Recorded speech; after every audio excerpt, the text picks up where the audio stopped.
first of all, the best part of the meeting tonight, I'm going to have Principal Lemos introduce our pledge leader for. Thank you very much. That's George's avatar. Yeah. Hello. Tonight we're joined by Lorenzo Panaglia, a fourth grader at Santa Cruz Gardens. Miss Marcia's here. He's in Miss Marcia's class, and he's going to be leading us in the pledge.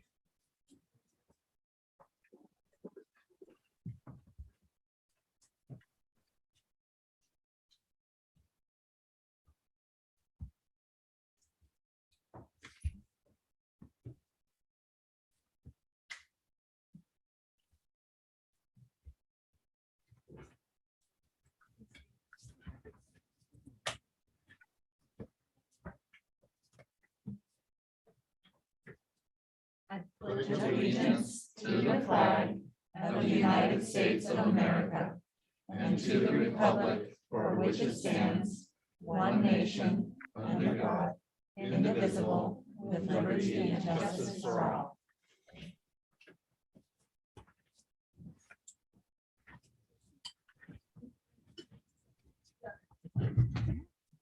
Staff, students, parents, and the community share the responsibility for each child's success. We are committed to ensuring that each student develops the skills and confidence for lifelong achievement and is prepared to make a positive contribution to our world. Thank you. How are you doing tonight, Lorenzo? A little nervous, huh? That's okay. Understandable. Yes. Actually, I have this a great certificate for you.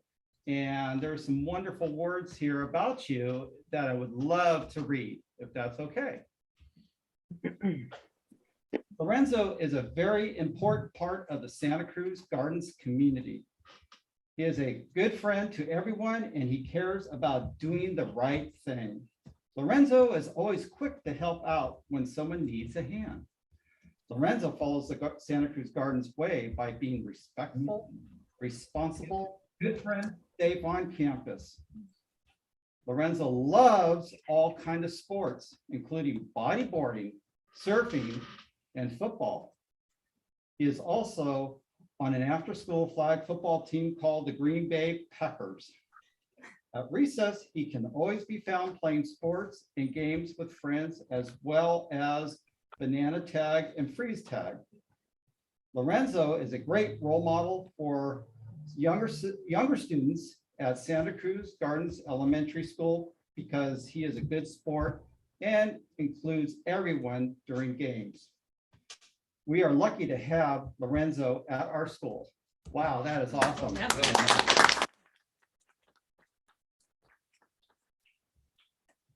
So did you go to the bodyboard competition last weekend at the lane? Yeah, okay. It was our weekend before. Oh, it was fun to watch. And you like to surf as well too, huh? I just got back from a trip down south. It was a lot of fun down there.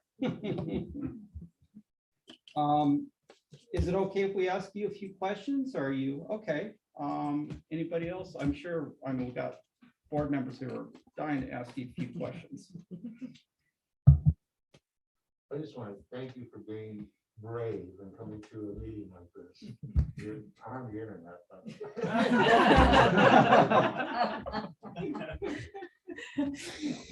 Hi, Lorenzo. Can I ask you a little question? Okay. So thank you also for being here. And I think it's so cool, all of the activities and the sports and the things that you do at school. I was wondering, were you able to keep up with doing any of those things when we had to do school online? Were you able to still go out and do activities and sports when you were home? Not really. Not as much. Yeah, yeah. So are you pretty happy to have recess back and time with kids your own age? Yeah, I know Caleb is too, and you guys know each other. So thank you for being here. Hi, Lorenzo. What's some of your favorite things about being a fourth grader this year?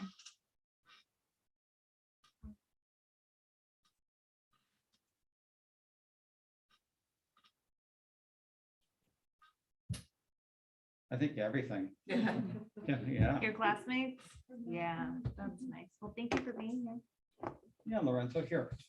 Here's your certificate, and we have a notebook and pen for you. And I guess you have a little sister here as well? Oh, she's at home. Okay, well then, oh, wow, cool. Horton Hears a Who. That's a great book. I'd love to read that right now. but I got other things to do. Hey, it's very nice to meet you. We will see you out in the water sometime. Can we Oh, yeah, we're gonna take can a we get picture a photo? too. Yeah. So if you come right over here and stand right in this little corner and face out towards this lady in the red with the camera. Principal, you get in there too. Right on into there. We go. Yeah. Everybody, 1, 2, 3, and more. Perfect. Thank you. And are you his mom? Yes. Is it okay if we put that photo on our webpage? Awesome. Good job. Coming, Lorenzo. Lorenzo. Thank you, Lorenzo. It was awesome meeting you. All right, stay awesome.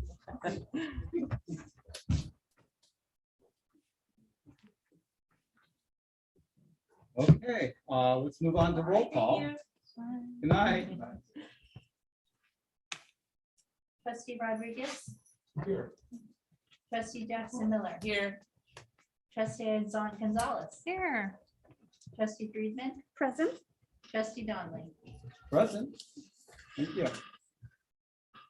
Now, we're gonna move on to the consent agenda. Wait, To the adoption of the agenda. oh, I just crossed off, I went ahead. I was thinking about that. Before we adopt the agenda, we're gonna, Superintendent Turnbull's gonna move things around here. Yes, and so I'd like to propose some changes to the order of tonight's agenda, not the content. And I'll go kind of deliberately here, so I can make sure Linda gets all of these in the minutes. In order to, first, in order to accommodate one of our visitors tonight, I would like to move item 7C to right after consent. 7C regards the CAC. So we'll move that to right after consent. And then also right after that, I would like to put the package of items related to the California Voters' Rights Act. And this is a recommendation from our legal counsel to kind of package these in this certain order. So I apologize for not getting them in this order in the first place. But we'll go, instead of starting with the public hearing, right after we do that CAC item, we'll have the item on 6A, which is the presentation from Lozano Smith. And that's gonna be after 7C. Yes, Can I ask a clarifying question? yes, Will we be doing public communications prior to all of these agenda items?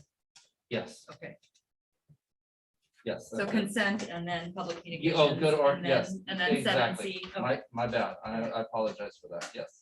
So So we're gonna do consent and then go through 6A or consent and then public communications and then these things. so this is after public communication. Yes. Thank you for that clarification, Amanda. So 7C, then 6A, and then we'll move straight to 7A, which is, so original item 7A, which is the re-intent resolution regarding California Voters' Rights Act. So 6A to 7A? Yes. I know. My apologies. All righty, no, that's fine. And then we'll circle back to 6B, the original 6B, Oh, okay. which is the presentation from the demographer. And then we'll go back to 4A, which is the public hearing. All righty. And I'll help keep us on You track. guys. Yeah. And we're gonna do standing Good night. reports. 7C before Thank you for 6A. letting me know. Yeah, 7C is before 6A. Oh. Thank you. Makes it I easier. didn't read that. He can also So we're watch gonna us on take YouTube. action before we have a public hearing. Yes, and that is from legal counsel, starting with the end in mind of how this needs to be packaged when it all goes to the county. Okay, So, can you say verbatim what? It's fine, whatever Scott said. No, Seven 7C C before first. 6A. Starting with 7C and then what you Yeah, said. I had moved 7C. Yep, I second. Okay, I third. all right, all in favor? Aye. Yeah. Yeah. Thank you. Aye. Thank you. And again, I apologize for the confusion. Okay, now consent agenda. Is there a motion to approve the consent agenda as it stands? I'll make. Jen's got it. She's hot. Yeah, there we I'll make the go. motion. I will second. Okay, first, second, all in favor? Aye. Now 7C. No, Public public communications, I'm sorry. Okay, do we have anybody here for public communications tonight? I was gonna take the opportunity just to give my little spiel, since it wasn't necessarily part of the labor thing that I'm involved in. Is that okay? Sure.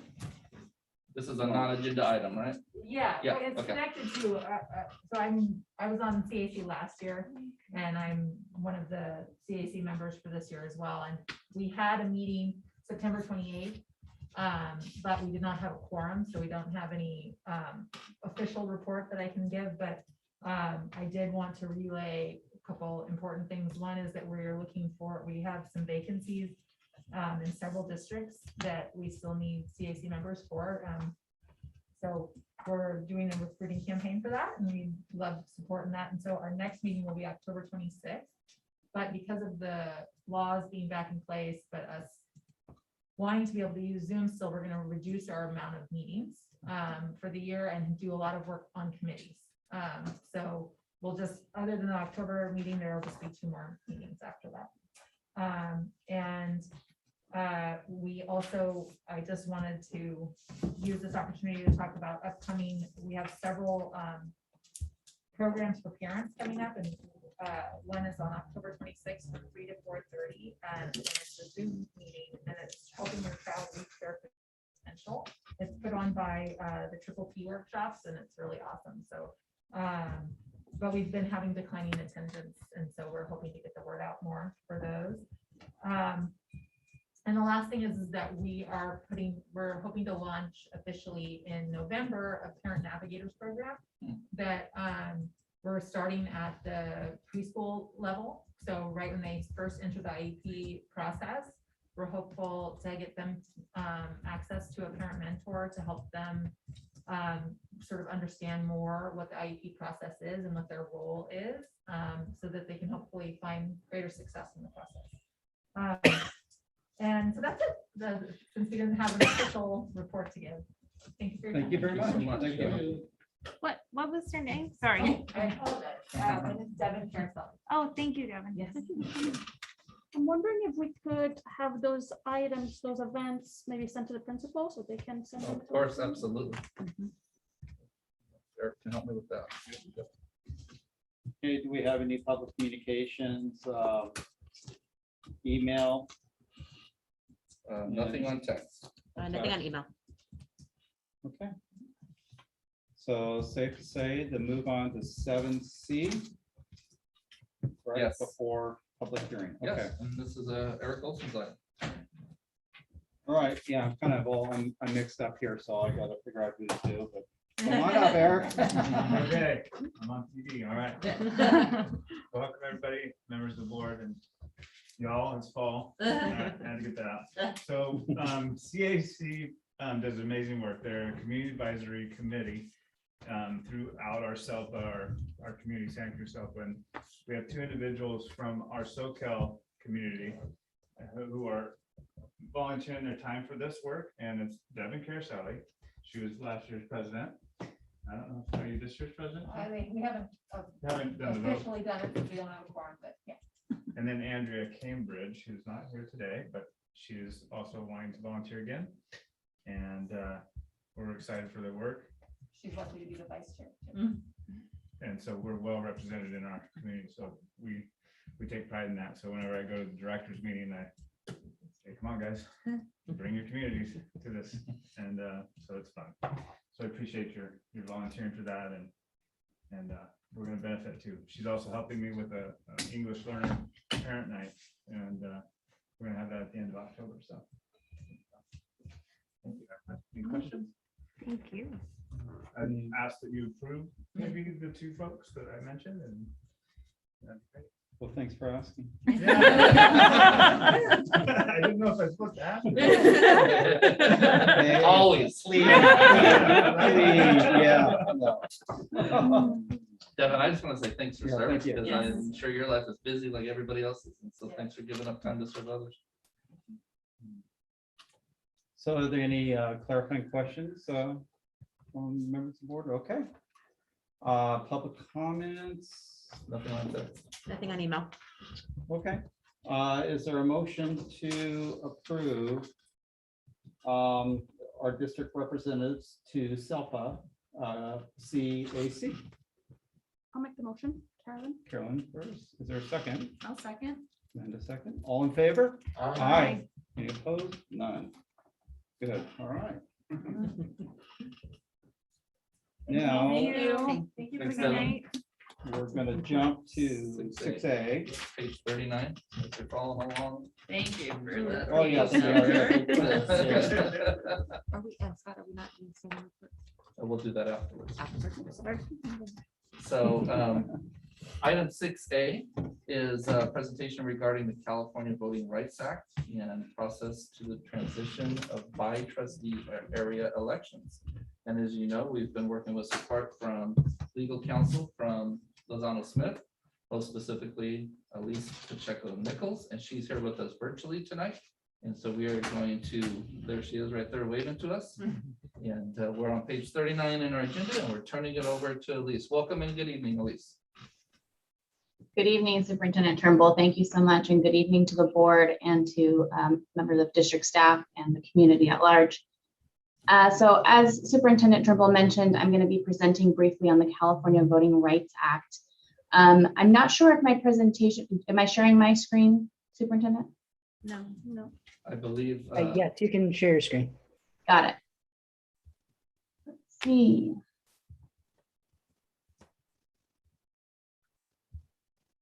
Does that work? We're seeing it. It's a little blown up. We need to shrink it down a bit. Oh dear.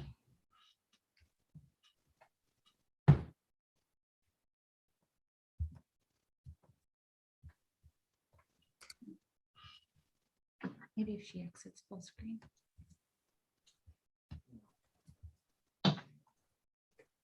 Perhaps it was on full screen, and if you exit out of that, I'm not sure. If that will resize it. Can you see that? Yeah, there we go. Yes. Yeah. Okay, so I just won't put it in full screen mode. That way it doesn't, we can Got see everything. Okay, so to begin, kind of why are we here? Why are we having this presentation? What are these action items going to be about? And we really are here because the board took the proactive step back in 2019 of adopting a resolution to initiate a transition to a by trustee area election system, commencing with the 2022 board elections. And in that resolution, the board made it clear that it was going to wait until the release of the 2020 census data to begin the transition process in order to ensure that it was using the most up-to-date demographic data to create the trustee areas. And so we're going to talk a little bit about what all of that means, what a by trustee area election method is, talk about the trustee areas and the process under which the district will move to that new election method. Just by way of update, the 2020 census data was recently released on September 30th. And so again, we're just going to provide brief next steps in terms of adopting this new method. I think after my presentation, the board will consider adopting a re-intent resolution, reinitiating its intent to move forward with this process, and then we will begin the process with our first public hearing. So we'll begin with a brief overview of the California Voting Rights Act, CVRA, and then we will talk a little bit about the process of actually transitioning to by trustee area elections. So the basics of the CVRA is this California Voting Rights Act came around because the legislature was concerned that at-large election systems were negatively impacting minority groups' ability to influence elections. So in 2002, the legislature passed what is now known as the CVRA, which essentially prohibits at-large voting to the extent that it results in racially polarized voting. The purpose of this legislation largely is to allow protected classes to have the opportunity to elect candidates of their choice and influence in a more great way the outcome of elections. So the two most common election types, I've mentioned them briefly: at-large elections, that's the current method that the district uses. And then there is what we will be transitioning to, which is by trustee area elections, sometimes also called district-based elections. So with an at-large election system, board members can reside anywhere within the district boundaries. Registered voters within the boundaries then vote for all seats of the board. And again, this is the current method that the district uses to elect its board members. With district-based or by trustee area elections, the district is divided with the help of a demographer and input from expert into trustee areas. Each trustee board member will reside within a particular trustee area, and then voters within that area are responsible for voting for their specific trustee. And so by the time that the district is done with this process, the district map will look a little more like this, and there will be specific areas that the district's broken up into. Some benefits of by trustee area elections is that the district is afforded protection from CVRA claims and litigation. Currently using the at-large election system, the district is not necessarily in violation of the CVRA, but the board does want to take a proactive step. And then the other big potential benefit of this election method is that it has a positive impact on minority groups' ability to influence elections. So now we'll talk a little bit about the transition to by trustee area elections. So step one, good news, the board has already done this. They've already adopted an intent resolution. Again, I mentioned that they did so in 2019. And again, the board this evening will be considering reaffirming their intent to transition to by trustee areas by adopting a re-intent resolution this evening. Step two in this process, we will also begin this process this evening, but there are a series of hearing procedures that the district needs to abide by according to the elections code in order to complete this process. So that process begins with what we call pre-map hearings, And so there are essentially two public hearings in which the community is invited to provide input to the demographer, the district, and the board as the district prepares to propose trustee area maps according to the demographics of the district. So the community has the opportunity to provide input on what the district should consider when it's creating those maps. And so there'll be two public hearings, the first of which will happen this evening. Then there are two map consideration hearings. At these hearings, the public can actually review proposed maps, actual potential maps that the demographer and the district have worked together to propose. And then there is a final map adoption hearing at which the public will be given the opportunity to review the final map, and then the board will take action on adopting that final map. The last step after the district adopts its map is to send that map for consideration to the county committee for review. The county committee will then hold one hearing within the district boundaries to consider the change in election and either vote to approve or deny the change in election. Currently, as we sit here, there is still a requirement that voters also need to approve the change in election method, and most districts successfully obtained a waiver from the State Board of Education to go around this requirement. However, with the recent passing of Senate Bill 442, the voter approval requirement will go away as of January 1st, 2022. With the proposed timeline that we have worked with the district to put together to complete this process in changing election methods, the end of that process will happen around February. So it will be past that January 1st deadline, and therefore the voter approval requirement will no longer be at play. This is the tentative timeline that, again, we've worked with the district to put together. You'll see here that we have the first date of October 6th, it's this evening, to hold the first public hearing, the first pre-map hearing allowing the community to provide input on things that the district should consider as it embarks on creation of proposed maps. And like I mentioned, the final step in this process, which will be reviewed by the county committee, will be happening hopefully sometime in February of 2022. Some things to consider in this process. Sometimes it can be a bit confusing, and the biggest questions we sometimes see. So these kind of answer those. Terms of the current board members are not changed by this process. All incumbent board members will retain their seat for their elected term. Trustee area maps will need to be revisited every 10 years as needed and adjusted. So the next time that the federal census comes out in 2030, there will be a requirement that the district kind of review its map and make sure that no adjustments are needed.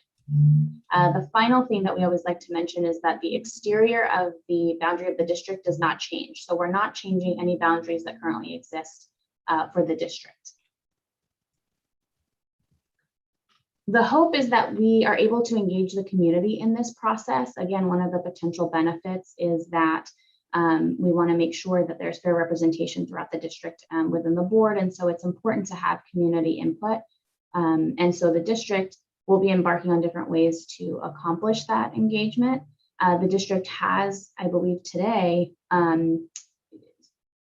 made live its CVRA website, which will have all of the information on this process, and it'll allow the community to kind of follow the district along as it goes through the process with the various hearings and the proposed maps.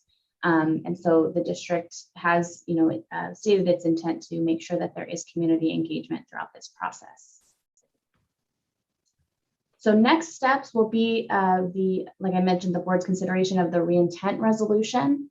And then we will have a presentation by a demographer who is the expert on kind of taking in all of the information that's specific to the district and helping the district create those proposed maps that I mentioned. And then after that, we will have our first public hearing, which will be pre-map hearing number 1. So with that, I will ask if are there any questions? Do we have any questions from the board?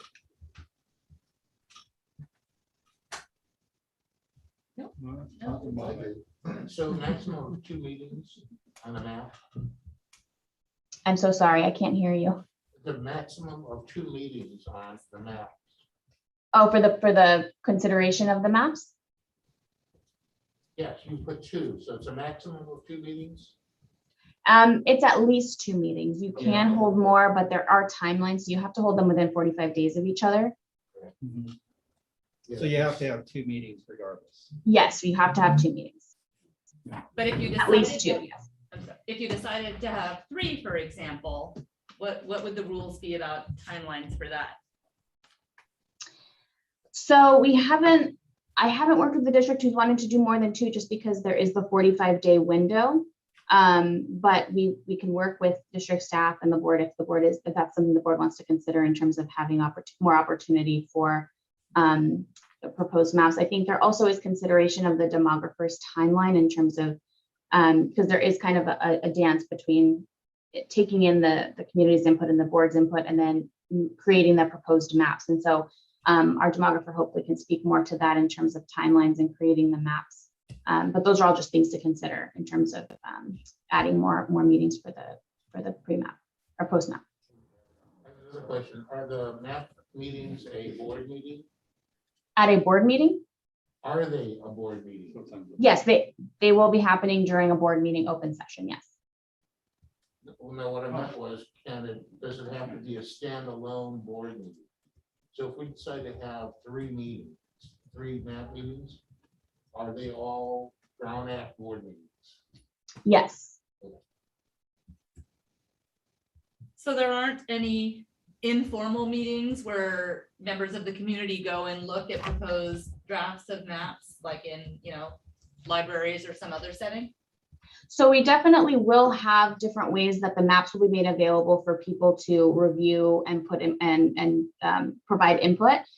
So that will be through the district's website. There'll be postings, and we can talk more about that as those come up. But the proposal of the maps, the opportunity to review them will not just be at the board meeting. The community will have opportunity prior to the board meeting to review those proposed maps.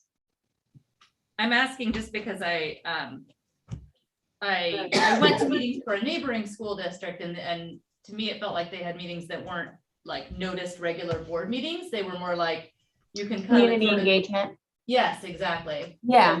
So that's not what we're talking about here? Are we talking about just the more formal structured meetings? And I know now we're in COVID times, it's a little different than it was for Santa Cruz City Schools, but I'm just wondering about opportunities for the public to see things and weigh in and maybe ask some questions of staff without it being within the confines of this type of meeting. Sure. Yeah. So I think what we're talking about is the formal election code required meetings. I don't think that there's any limitations on the district from stopping any type of informal meetings or ways to gather input from the community. Okay, thank you. Mhm. All right. Anything, if we're done, is there any comments or from the public? Nothing on text. Nothing on email. The 50 people that are sitting here, any questions? Okay.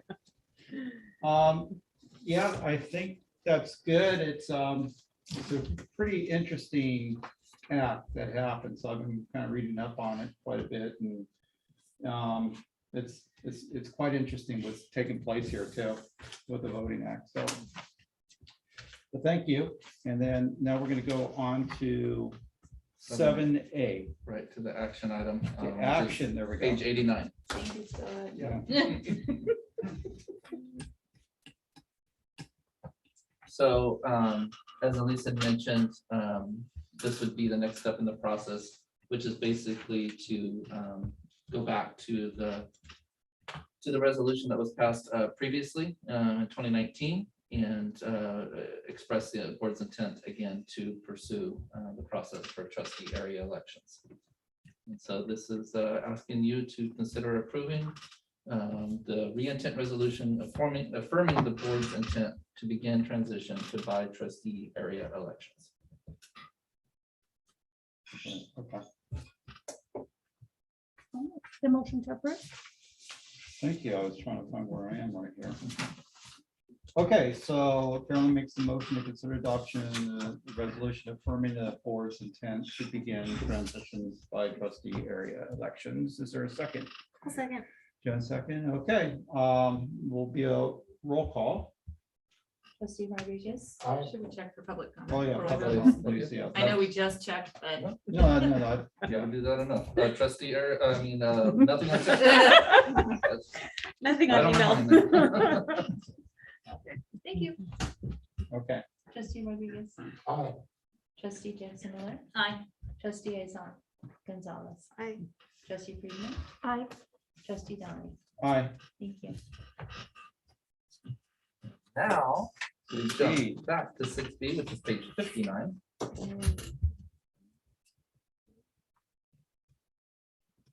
And now we get to learn the next step in the process, which is bringing on our demographer. So, and a demographer for this particular project, I should say. And so our demographer, if I can remember the name, is from Cooperative Strategies. And I welcome Dave from Cooperative Strategies. And Dave, I'm going to apologize. I forgot your last name. Not a problem. I will turn it over to you. Okay, good evening. Superintendent Turnbull, members of the board, thank you for having us. Again, my name is David Sturtz with Cooperative Strategies. We are a K-12 planning firm, inclusive of demographic studies and the planning that comes from it. So happy to work with Elise and her team on this process. You will notice in the beginning part of my slides, there is a Cliff Notes version of Elise's presentation. That's fine. These presentations can then sort of stand alone for folks who may see one and not the other. There's some redundancy there, which is helpful. So I am going to breeze over the beginning touch points, which are the background data on what it is that we're doing and how we got here that Elise mentioned. Then I'm going to get into some of the considerations, or what the considerations are for the boundary making. What are the different touch points that we have to look at and balance throughout the process? What are some of the questions that we would suggest that we will need? In other words, what there's a lot that data can tell us, but there's some things that we just need to know locally about your community in order to make different options, which is our first activity. So I'm going to go through those. Should be fairly brief, and then get to questions here in probably take no more than 15 minutes. So again, this is some of the redundant content from Elise's presentation about the California Voting Rights Act taking effect in 2003, again, prohibiting the use of at-large elections when such a system impairs the ability of a protected class to elect its candidates of its choice or its ability to influence the outcome of an election. So she went over the different types of election processes, and where you are at the top of this slide, and you're moving towards the by trustee area elections, which she very well explained. So as well, went over these meetings, and she's indeed right. These are the formal meetings as a part of this process. But there is absolutely nothing that prohibits you from having more informal meetings, as was suggested, to share the content either in what is termed the pre-map phase, which is before developing options for drawing up these areas. It's what are some of the framing questions and considerations that you believe our demographic team needs to consider to adequately include sort of some of that local knowledge in the options development. Then the post-map meetings that you see, the November 17, November 15 there, are where the scenarios are where we present option A, option B, maybe there's a C, different ways that we look at the data and look at your feedback and the feedback from your community to develop those boundary scenarios. And then January 19th, the third meeting on those scenarios, and then February, and when we look at going to a public meeting with the county in preparation for November 22 being the first time that these areas will be used in an election. Elise also went over the waiver, which means that coming up, that you have the authority from the state to go ahead and just and make this decision as a governing body to redraw these boundaries. So here's some of the new content. So before this, excuse me, is a synopsis version of what Elise went over in depth. So here are these 7 sort of central data criteria that we need to consider when drawing these boundaries. And they're common across for CRVA as well as other boundary processes around the country. One, we want to make sure that the areas have, generally speaking, the same number of inhabitants. We look at a plus or minus within a reasonable percentage for all of the different boundaries. 2, we want, of course, draw into compliance with the Federal Voting Rights Act. And that's a no-brainer. But looking to make sure that when we are drawing the different boundary scenarios, that given the data that we have, demographics, population, that we are not segmenting any populations and slicing in populations unnecessarily. 3, we want to make sure that these boundaries are compact and contiguous as much as possible. This is what this means, is making boundaries that make geographic sense and aren't snaking out into different areas wantonly or without making much geographic sense. 4th, we want to respect communities of interest as much as possible. This is different than protected class, as Elise mentioned. What we're talking about in this respect is we have the data on the demographics that we have to consider and do consider when creating these boundaries to comply with CRVA. What we don't always have is understanding of individual communities that naturally are considered one or work together that might not show up in the demographic data, in the census data. So that's part of what we're looking for feedback, is tell me a little bit about your neighborhoods, your communities, what can't I see in the census? 5th, following man-made and natural geographic features as much as possible. This is somewhat related to the third, but again, making sure that, if there is a major, 3, 4, 5 lane highway, rivers, mountains, that, we make boundaries that make sense with those natural boundaries as they are, and not try to sort of bisect them and leapfrog major geographic barriers. But how can we work within what you have geographically? The sixth one may seem a little counterintuitive, but it says respect incumbency if possible. And this is more applicable when we're looking at existing boundaries and amending those that already exist. Moving from a by area is a little different in that respect.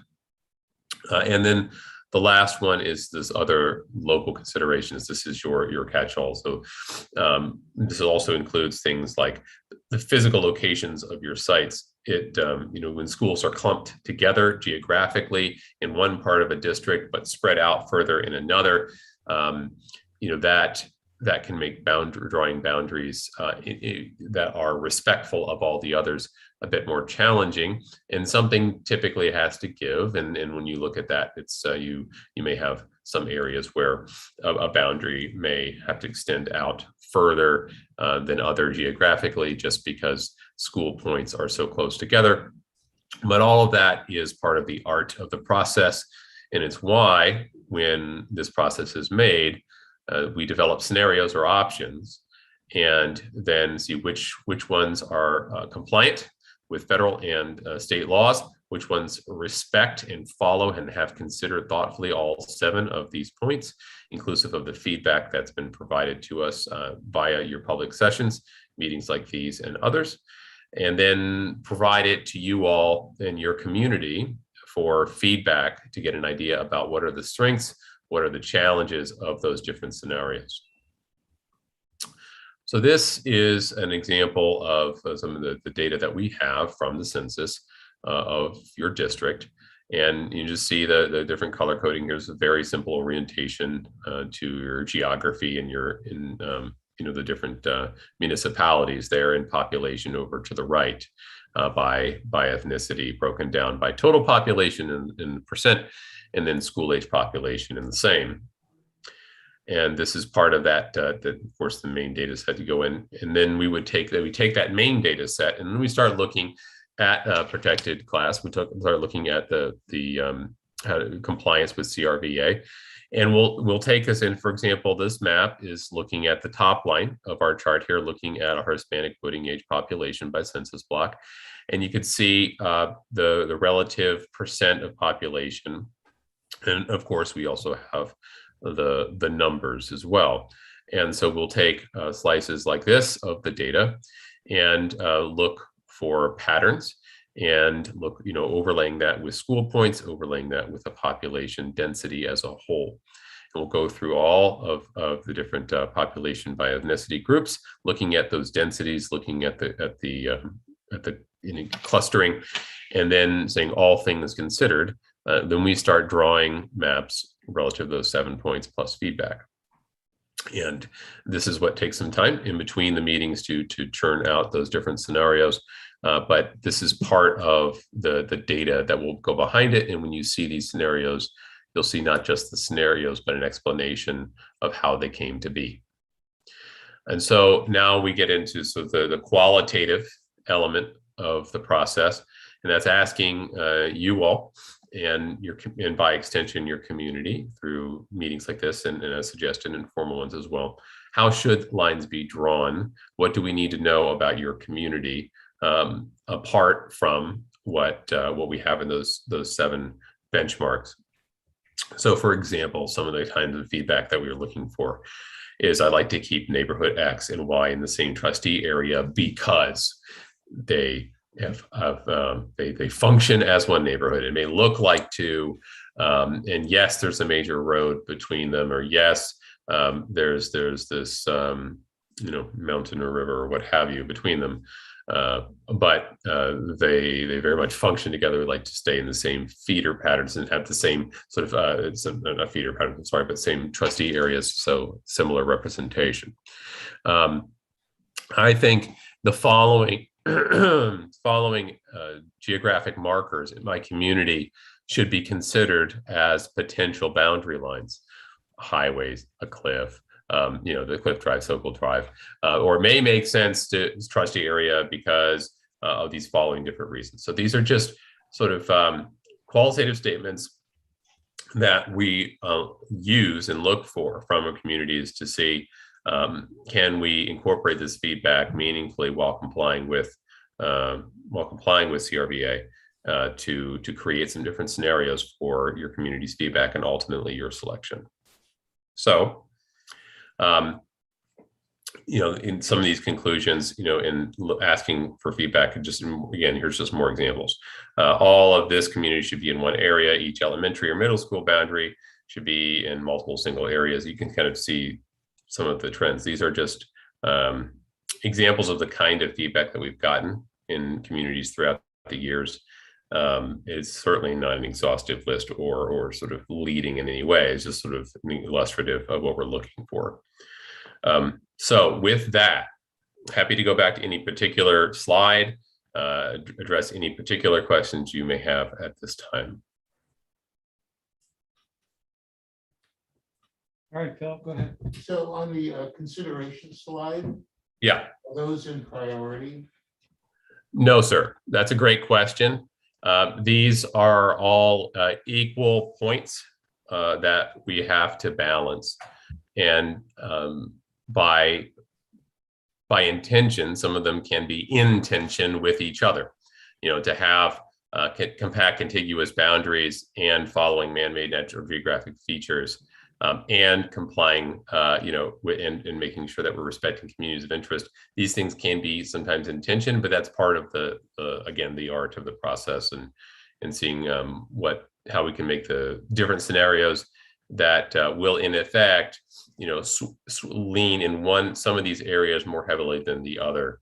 And then, we look to create those scenarios that are all palatable, all respectable. And then it's a matter of choice for you all ultimately on which of the benefits to favor. And then one more on the next slide, the white area that's on the north part, what jurisdiction is that? Are you talking about up in here? Yeah. That is aligned with you all. This is your boundary line, all the thick black line. That also unincorporated, should it be orange? I can check on that.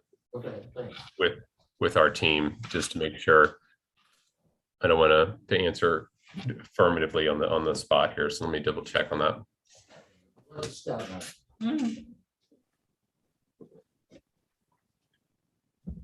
And I'm done. Okay.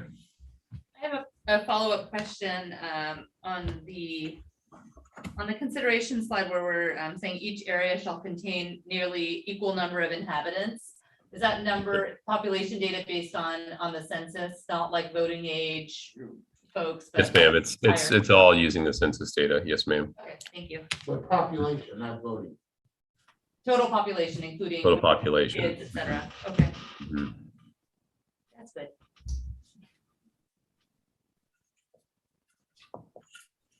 I'm thinking, any other questions?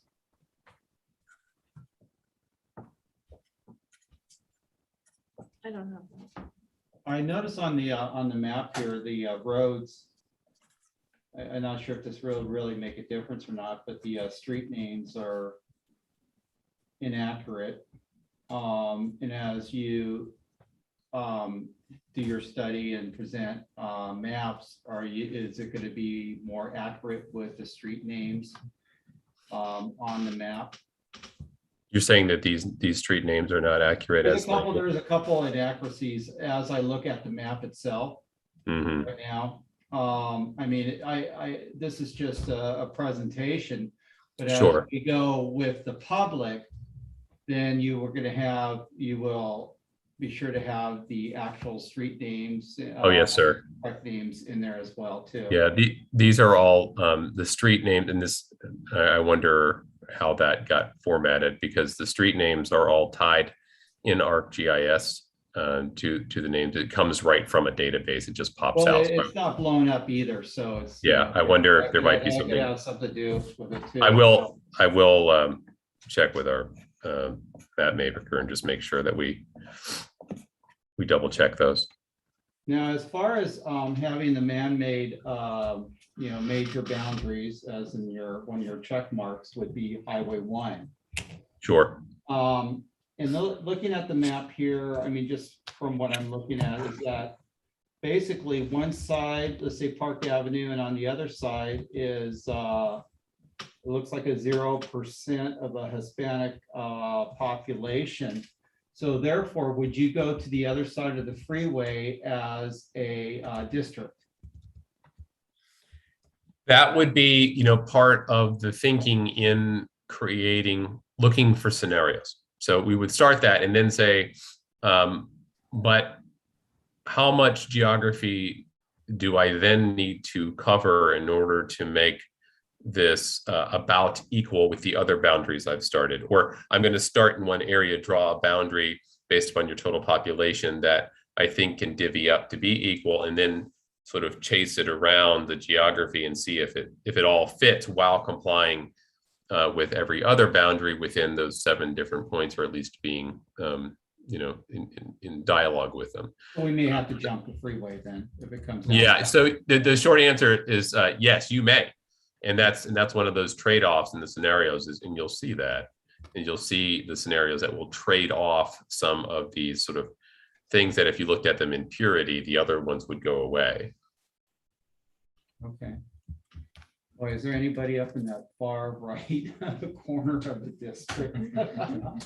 Yeah, that's Probably going to be a bigger probably plot than a others. district in itself, in the 1800s when there's logging up there too. Something. Yeah. A little schoolhouse was up in there at one point. Okay, so are we good on our end? Yes, sometime in our journey, could we get a map with the attendance boundaries overlaid? Attendance, okay. You like the Oh, you mean, right? Yeah. That's something you can help us with, Dave? Oh, sure. That's an easy layer we can add. Thank you. All right, do we have anything from the public? Nothing on text. Nothing on email. With that, thank you for your presentation. Yeah, my pleasure. Thank you for your time. Have a good evening. Thank you. Good night. Have a safe virtual drive home.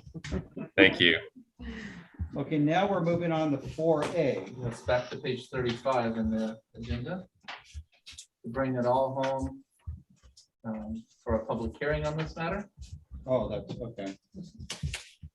I'll turn the pages Yes. there. Me too.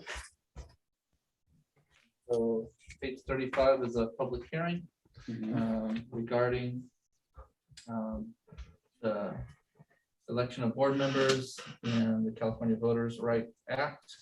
And this has been posted all around the district and here at the district office and on our website. And so if the board has any questions before we turn it over to the public. Any questions? None. Okay. Let's open it up for public hearing. We'll, our emails, and I'm gonna give it about 30 seconds. Elise, is there anything you would like to add to the public hearing?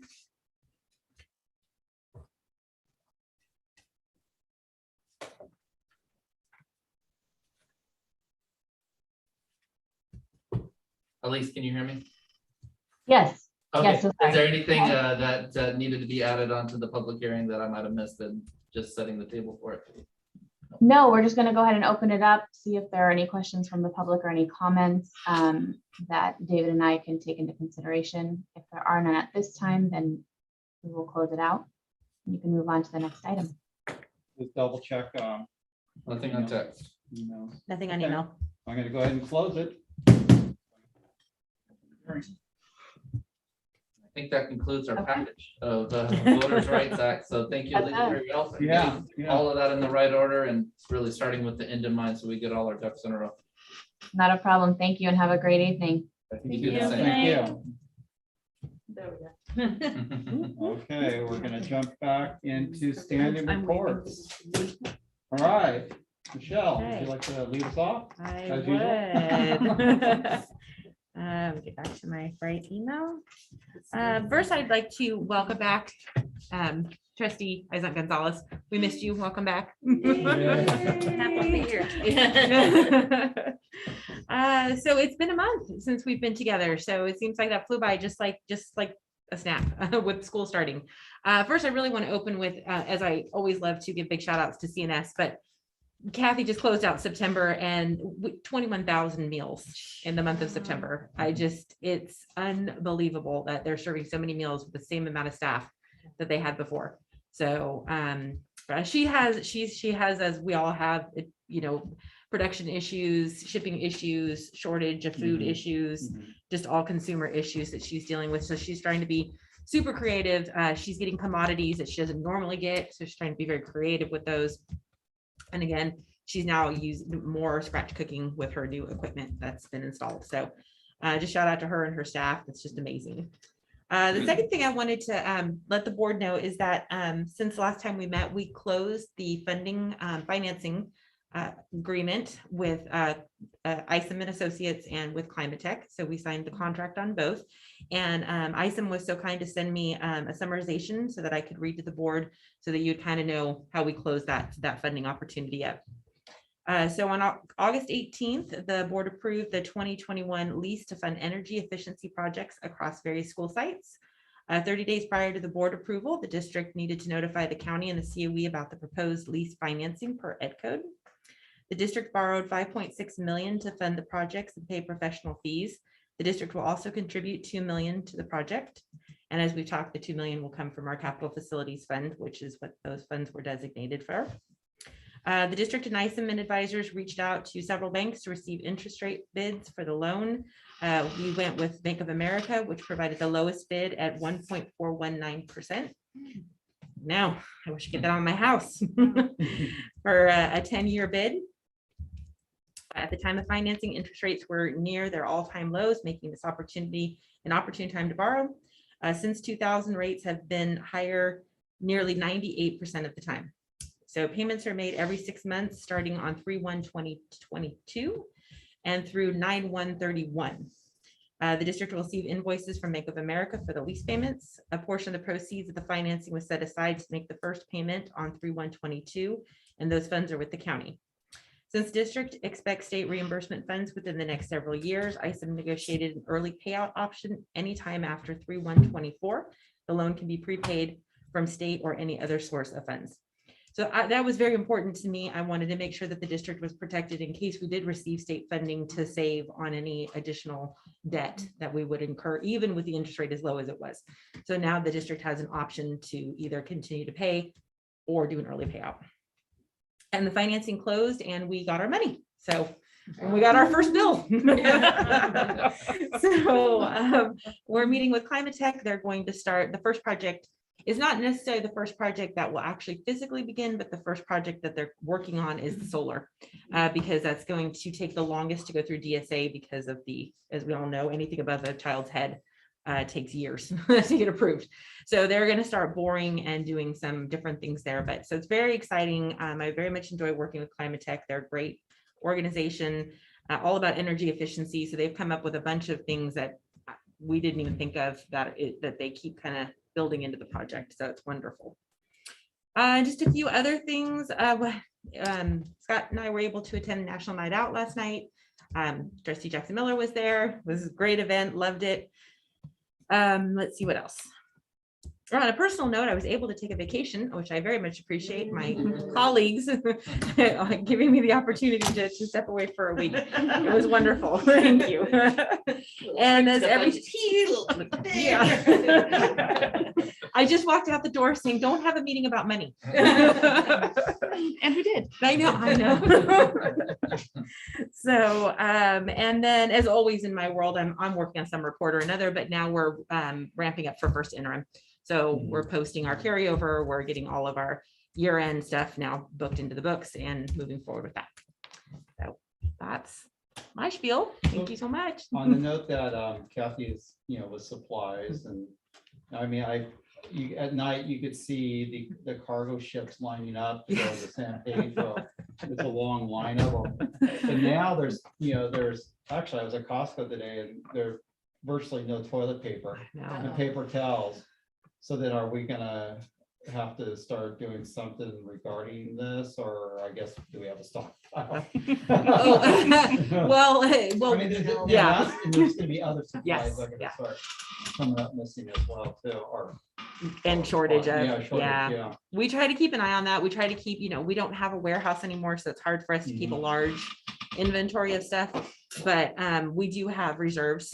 Kathy has reserves as well. Right. They're just not her normal, items that she uses. Like just one example, because I just found it so fascinating. I was out there and then she's getting a delivery and she got a case of 8 starfish tuna cans, but these cans were like this big. I mean, they're the biggest cans of tuna I have ever seen. Through her commodities work with the other districts, $2.34 for all 8 cans. Whoa. Yeah, like I'm like, what are you gonna make with it? She's like, for that price? She goes, I'm gonna find a whole bunch of different stuff to make with it. Cookies, right? So those are the different things that she works with, yeah. And so it's really interesting how creative she gets when she can find a deal. Wow, that's great. Yeah. All right, thank you. All right, Jessica. All right, well, welcome back. So glad to see pictures of Magnolia. She's so beautiful. Yeah, I have a few updates to give tonight. First, I want to give a shout out to our teachers for living through the first part of parent conference week. And that's, it's been great to be able to have that and really talk about kids and how they're learning. And the next thing I'd like to share is that, as the board knows, we haven't had updates to the California dashboard in a couple of years. Being in a pandemic has forced other kinds of accountability measures to be in place, and the board has passed all of them, and we've talked about all of them. But now we are back into the California dashboard again and giving some updates about our local indicators. And those local indicators are self-assessed. And so we did that self-assessment protocol over the past couple of weeks. And we finished them. They were due by October 15th. And we're really happy to say that we, in our self-assessment, we met our indicators. So that's great. The indicators that we self-assess are priority 1, which really relates to like classroom teachers and instruction, 2, the implementation of state standards, 3, parent engagement, 4, school climate, and then 5, or the final one is the broad course of study. Fortunately for us, we had a really, really strong stakeholder engagement period for our LCAP. So all of the things that we were able to report through our dashboard were actually already written in the LCAP that the board approved in June. So it was really nice not to have duplicate efforts, and we've gotten through that process. I just really want to say thank you for that. We thought they would automatically post. So typically when you put in some information into the California dashboard, like we did a couple months ago when we gave a kind of a brief overview, it posted right away. And this one didn't post right away. So we're hoping to see a timeline on that soon. The second quick update is regarding our student information and assessment systems. Our student information system, Infinite Campus, has had a rocky rollout, but we're getting better. George and I are meeting with them more frequently with a little bit more oversight, and we're making a lot of traction with that. iReady, however, has been a really great addition and a smoother addition to our district, and that's our new assessment system. It's providing our teachers a lot of diagnostic information. If you are a parent of a classroom student, you may have seen a report through iReady already, or some of the information that has been derived from that. So that's really nice to see. And we're diving more deeply into that, and I have a little bit of an update on that later. We had our first ever EL parent leadership team meeting in this room this week. We have 9 members of that parent EL leadership team, and they are really wonderful, strong people with a great sense of purpose who want to do great things. The majority of our work this year is going to be creating that EL master plan along with our teachers and our students. So that's really exciting. We had our multilingual network meeting this morning, which was great. We got to see a speaker, Ivana Soto, who actually does a lot of writing and speaking on English learners, learner shadowing. And this time she talked about the students' engagement in the reclassification process. So really getting them involved from the beginning to the end. And I think it's something that we can incorporate really nicely into our district. And our principals and our educational leaders within the district have been part of culturally relevant leadership. And we had our most recent training last Thursday, which was fantastic. So that is my update for tonight. Well, thank you. So much good stuff going on, especially that English learner leadership team. That's great for our district, a big equity win. So I'll double up on a few things, but try to mention a few other items. First, of course, welcome back, Trustee Gonzalez, and congratulations on your new addition. And also Jessica for being a new grandmother as well. So all kinds of lovely additions to the family. I always like to start with just a general expression of gratitude to everybody in the district. Jessica mentioned our hardworking teachers doing conferences and figuring out conferences and instruction in a world where students have even more diverse needs. Students have always come to the classroom with lots of diverse needs, but even more diverse needs coming out of distance learning and during the pandemic. And it goes across departments. Michelle mentioned serving how many more times lunches and meals with the same number of staff. And you see our setup here tonight, with all the technology, and that department hasn't grown in number, but all of these duties have been added. So it's teachers, it's every department, it's everybody just doing more. And I just really appreciate it because it all goes to serve our students and our families. I'd also like to let you know that we have a rough draft of our equity action plan that we worked on with the Racial Justice Task Force and Nicole Anderson and Dr. Shelley Holt. So we plan to bring you that information at the next board meeting, and our Racial Justice Task Force is working on fine tuning it. And I hope to have some of those members come and share in the presentation at the next board meeting with you. And there is a lot of good meat in there and a lot of very specific action steps that we can take for years to come to continue to be a more equitable school district. Also like to thank Michelle for attending the National Night Out and for Amanda for stopping by. It was a smaller event than normal, but I really appreciate the city putting it on. It's just a nice night to be able to see a few community members, a few police officers, the representatives from the city. Just a nice informal night to be able to connect with folks that are so important to our community. Like to let the board know that we are fully staffed in terms of our classroom teachers. And that in a normal year sounds like not necessarily a very high threshold to celebrate. This year for districts, it is. And we're very proud of that. And I'd like to give a shout out to Sandy Figueroa, who works diligently to make sure that happens. This past Monday was the World Day of Anti-Bullying, and so I'd like to thank the board members for in blue tonight. To kind of that's what we did on Monday, and wear blue to make sure that everybody knows that we're a district who works hard to eliminate bullying from the school experience. And lots of good pictures that I'll be able to share with the board in the Friday update of some of those kiddos wearing blue and saying no to bullying. This past Monday, we also had the opportunity to meet with SEA after their regular association meeting. And I just always appreciate the collaboration and the open dialogue. It's very productive. The questions aren't always easy, and that's the way it should be. But like I always like to say, the main thing is that we're talking and we're asking, and we're doing it in a very positive and productive environment where both sides presume positive intentions. So thank you, Gordon, to you and your team for that. On the COVID-19 front, on the big push this last month, it all seems like old news now, but a month ago it seemed daunting, and that is Inspire Diagnostics school-based PCR testing. So as of today, we have administered at our school sites 3,904 PCR tests. And that's been administered to 1,163 different individual students and staff. So when you think we have about 1,700 students and about 200 staff, that's a pretty good percentage. And remember, at the upper end of 7th and 8th grade, some of those students are vaccinated and more likely to have parents that don't consent because they don't need the testing to stay in school via modified quarantine if there's an exposure. So really proud of those numbers. Our principals have just been amazing at picking up the baton and coordinating that testing. It's one more thing for them to do, theme of the night, but they've done an admirable job in coordinating the testing so that students come through with their QR codes and able to quickly get through. And we think that's a great service to the community, very convenient for parents. We'll also be partnering with Inspire Diagnostics on vaccines. And so this is great that we already have this partnership.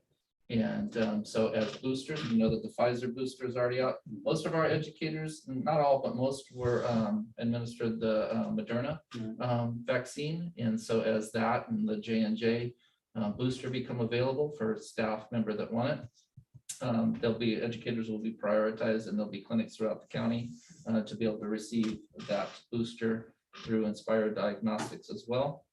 And if we stay on pace with the vaccine for 5 to 11-year-olds, we're hoping that gets approved by the end of October. That seems to be the pace that it's on. And there is already an effort that we're working on as part of the superintendent's team, and that they're working on at the County Office of Education to have school-located clinics. That's a term that you'll probably hear a lot now. Fancy way to say school-based test or school-based administration of vaccines, but SLCs, school-located clinics, as the ideal setting to be able to administer these vaccines, maybe some before school, maybe some after school, but again, always in the effort to remove barriers to parents being able to have a convenient place for their children, for those parents that want their children to receive the vaccine to be able to receive it. So again, the partnership with Inspire Diagnostics is going to prove fruitful because we're kind of already working with them, and all the registration and such will be more convenient.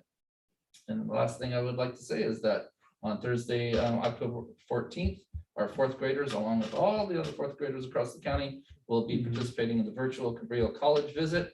And I'd like to express my appreciation for the good work of the Santa Cruz County College and Career Collaborative, also known as S5C. And that's all for me. So it's going to be all virtual then? This is virtual. Not gonna be on campus, okay. And then are they going to do a tour of the campus virtually? Yes. Or okay. Yep. Be They interesting did to that see. last year, and it turned out pretty good under the circumstances. Yep. Never as good as actually being there, but you know. Well, right, we right. take It'd what be we get right interesting now. to see how they do it. Yep. Okay, and then, well, thanks, Scott. Where am I? So do we have anybody from DSEA online or anywhere out there in the virtual world Don't believe floating so. around? Okay. But we do have SEA. I know, I just thought I'd check over there first, and we have Gordon here. Ooh, he's here. Hey. Welcome. Good to see you. Wonderful to join you guys in person for the first time after sitting with you guys in my living room many. So wonderful to be here. Like Scott said, we had our general meeting this Monday, our monthly meeting, which Scott, Michelle, and Jessica wonderfully attended, and definitely appreciated the dialogue from that. At our general meeting, we discussed, among other things, the most recent negotiation session with the district, the equity action plan that Scott just talked about, that's coming out of the Racial Justice Task Force, which is something that we're very interested in. I'm very interested in. And so we heard a little bit about some of the details of that plan from some of the members of the Racial Justice Task Force. Talked about, kind of checked in about conferences, since that was the first conference day. Many people were joining our meeting just fresh out of their first day of conferences, and so it was interesting to hear from folks about how those were going, and you know, vast majority of positive experiences with those conferences. Talked a little bit about progress reports, and Jessica was also able to talk a little bit about progress reports, as vast majority not positive experiences making those progress reports, largely due to the new student information system and just navigating that, and how challenging that's been for all staff across the district, you know, administrators to office staff to teachers. And so that's something we discussed and also discussed with Jessica at our follow-up meeting. We talked about the vacancy, the lack now of vacancies with Scott, which was wonderful news to hear. Yeah, I've heard from him that there was a new teacher starting at New Brighton the next day, and then there was, so that was fantastic. And that also means that we have a super sub in the district for the first time since I've been here, which is also wonderful news. It means that folks can breathe a little easier if they're not able to come to work, knowing that there'll be somebody there, regardless, that will be able to cover them after such a challenging time getting substitutes all throughout COVID. Yeah, that's just a very big relief for a lot of people to hear that.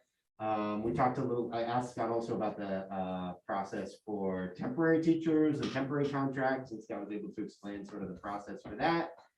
We talked about COVID-19 contact tracing and notifying families and well, the notification process of that COVID-19 contact tracing.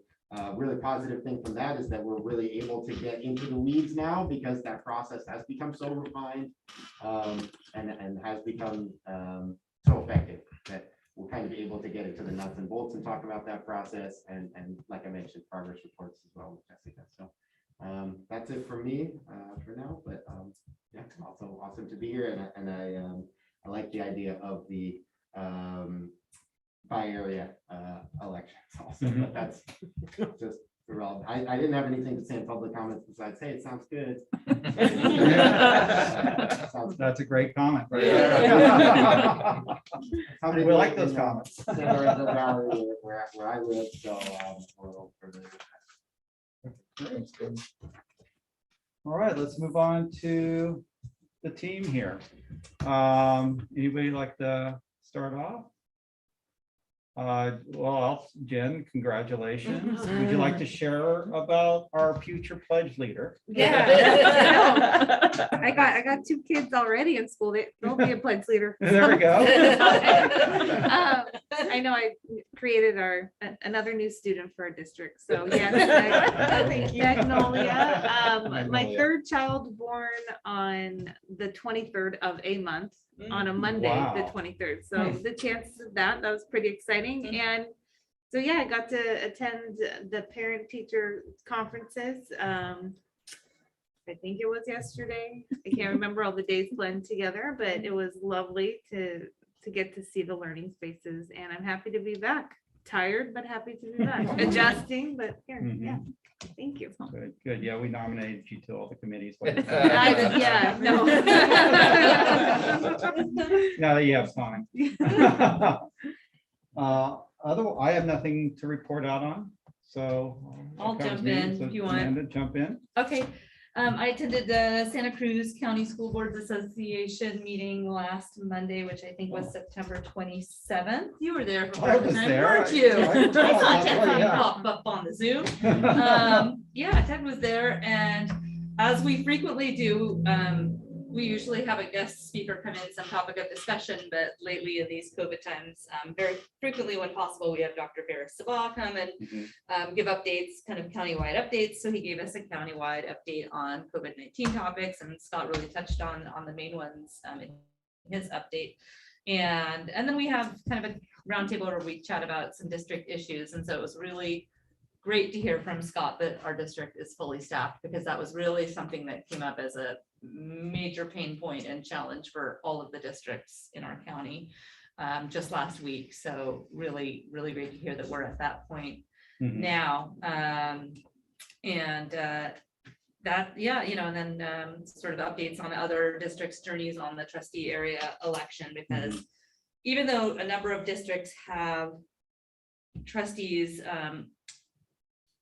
a designated trustee area, it is still voted on. I forget the exact term of it, right? But all of the voters in a district would still vote on those particular areas. And so many districts are still going through the change. And then, yep, as he both mentioned, I got to have a little bit of fun, a lot of fun at National Night Out and watch Scott and Michelle greet our current and future students, and really anyone who wanted to come play cornhole get a prize and say hello to Soquel School District. But I think it's awesome to do the outreach that we do, to be out in the community and let folks know about our district and see our friendly faces. So thank you both.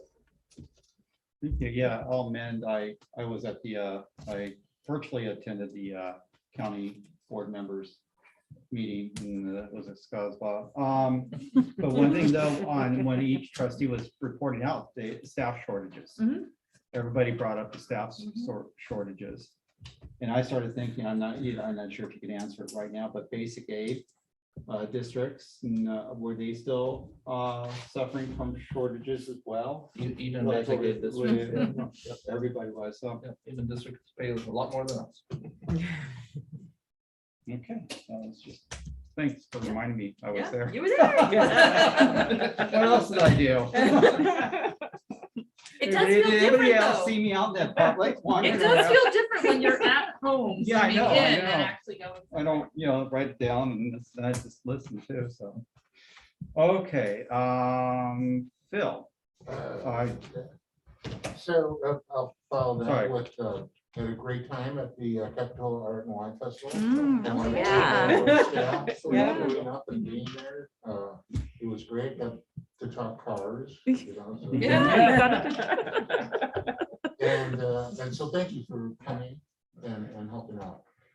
The other thing I want to mention is that I visited CMS and got a little tour of the kitchen and stuff, the new, whatever you want to call that device. that she has. kettle. This Oh, yeah, yeah. square kettle. Yeah. That she says she can saute it. Yeah. It's about half the size of this table, so that's a great saute pan. Yeah.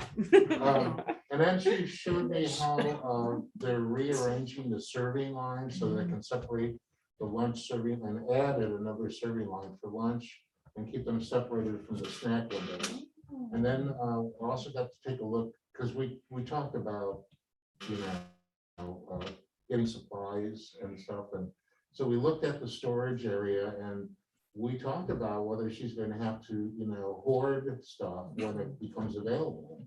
And the refrigeration thing is a problem. So we actually went out back there and looked to see if we could drop a refrigerated container back there and money, but there's room, And then the last thing is that I want to recognize the work that the National School Boards Association and the Department of Justice have done to facilitate school safety. And that I expect that we're going to have some kind of a meeting within 30 days with the DOJ or something like that. So yay for that.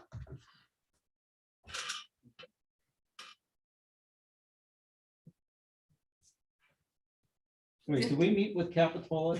Or was that last meeting? That was between the last two meetings. Okay, yes. thank you. Okay, You were okay. there too. I was there. I was trying to remember, okay, at what point? I got me thinking about what I've been doing, okay. Carolyn. Let's see, well, as a parent, I was very happy to meet in person with my child's teacher. That was very exciting. And thank you for the teachers for all the hard work to prep for those and make them happen, and also giving the option to meet over Zoom for those families that wanted that. So that was great. And I also attended an information session for the outdoor school for Santa Cruz Gardens, and very exciting that all our 5th grade students will get a chance to do that this year. So such a growth experience and just wonderful program. So all in person outdoor schools? Yep. Also known as science camp, right? Science camp, Oh, yep. Right, Yeah. yeah. Fantastic. Mhm. That's great. All right, thank you. And I will go buy a diary. Okay. Your diary. Where's the, okay, so we're moving back to presentations. And we're going to 6C regarding summer school program and ESY. Jessica. All right. Well, thank you very much. I'm actually going to be joining on the TV screen, so you'll see me in 2 places, hopefully soon.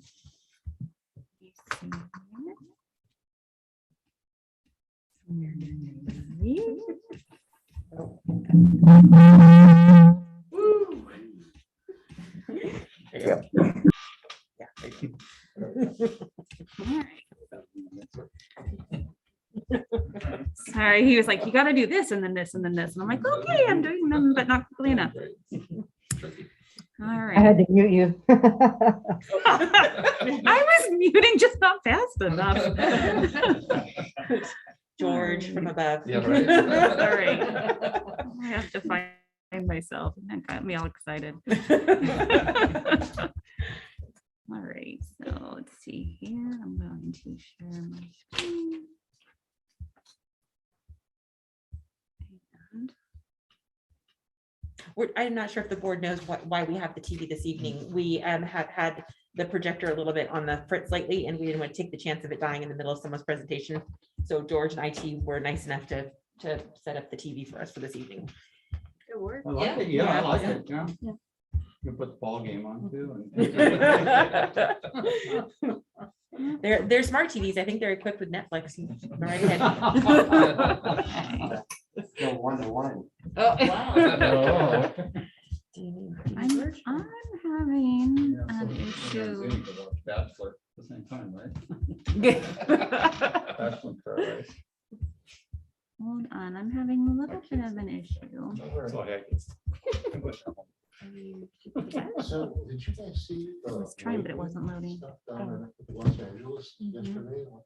No, I missed it. I was down there and I came back and I wish I stayed down there so I didn't see the I show. saw pictures.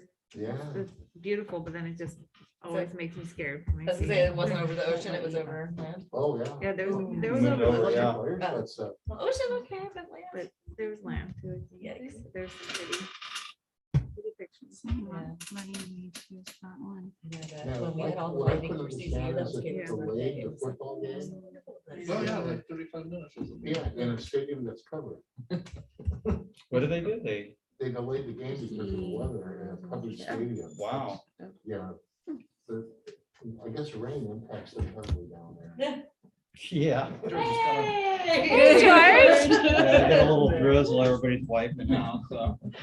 Okay, so, There you go. Pass those pictures. oh yeah, they're right over here. If I share, that's just what's coming up. They have them, they take over. And when you Yeah. hit share, That is what happens when I hit share. so if you hit the button, Doing? Yeah.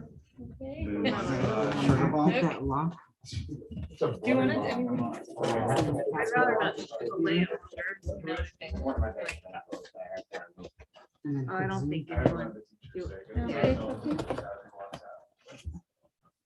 That little button to the left. Yeah, that's fine. Quit now. We had- You have to rejoin it. Virtually. I have to rejoin it. Yeah. It just- Okay. You can close that little window. Yeah. This was the Super George only- to the rescue. Yeah, it's just like. Worked out. Would Yeah, feel because we good. were, right, no, I mean. Like, it felt weird being inside. I was like. Inside. All right, here they come.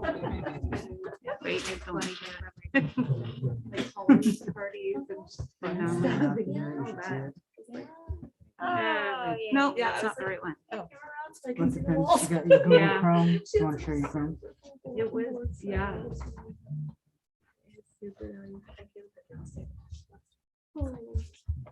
I'm in a different. You like hit minimize on hit the yellow Yeah. button. No, no, don't minimize. That's the one you're presenting. It's, which one are you presenting? Cool. So the, Oh, was it that? General barn is not. Right, hit stop share. Yeah. Sorry. Picture. All Yes, thank steel. you. And do you hold that stop? It'll be fine. This one. Yeah, the top one. Wow. So you can either You're just But gonna that's show the your one I'm phone. gonna show. You can do that. No way, but it's weird. You keep Yeah. popping in and out of the screen. It's awesome. That's That'd be fun. If we have a YouTube viewer, they might. Go do this. places and things like Oh, there you that. go. That's Yeah. like their Yeah. favorite Yeah. thing. All right. So if you hit present,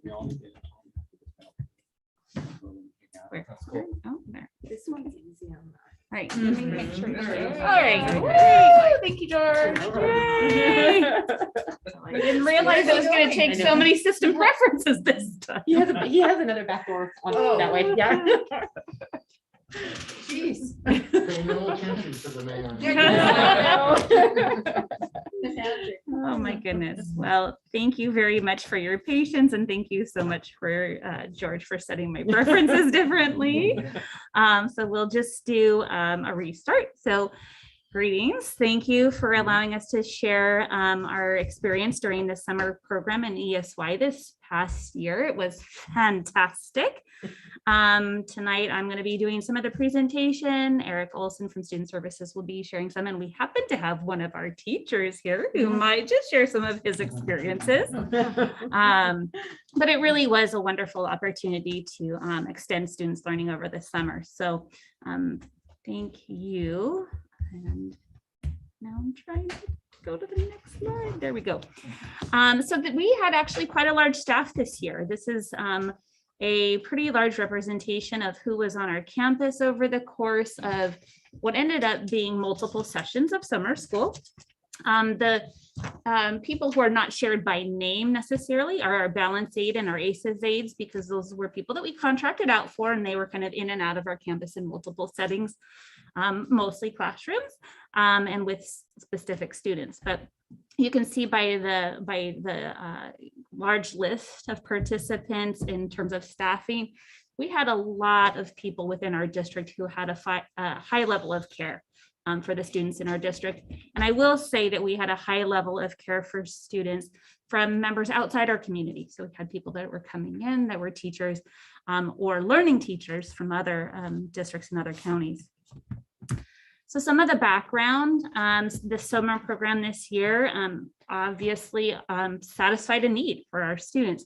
We had some students that had some opportunities lost over the course of the year, and half of a distance learning period and half of a regular year made it pretty difficult for students to kind of maintain some of their skills and build skills. And so this program offered them the opportunity to be in school at the school that they would normally attend. So we had the program at every single school this year, which was the first time I think we've ever done that. And it was really wonderful to be able to afford our community that opportunity. And we were really excited to see that not only were we working on grade level standards, but we were working on social emotional learning and socialization. So that was just a little bit of the background about why we were offering it the way we were offering it. And Eric, do you want to share a little bit about ESY? Yeah, so ESY, as you know, we do that every year, and it's according to a student's individualized education plan. The team meets together and they talk about how a student might meet the extended year. And it's usually for helping the students not regress in their learning, just maintain, right? And so that's super helpful. And this year it was really cool to see all the gen ed students available to our students with special needs, right? They could then be included in other opportunities, which is really neat. And we didn't have a special guest appearance from Snoopy. And he went by scooter name Snoop Dogg. So very, very cool.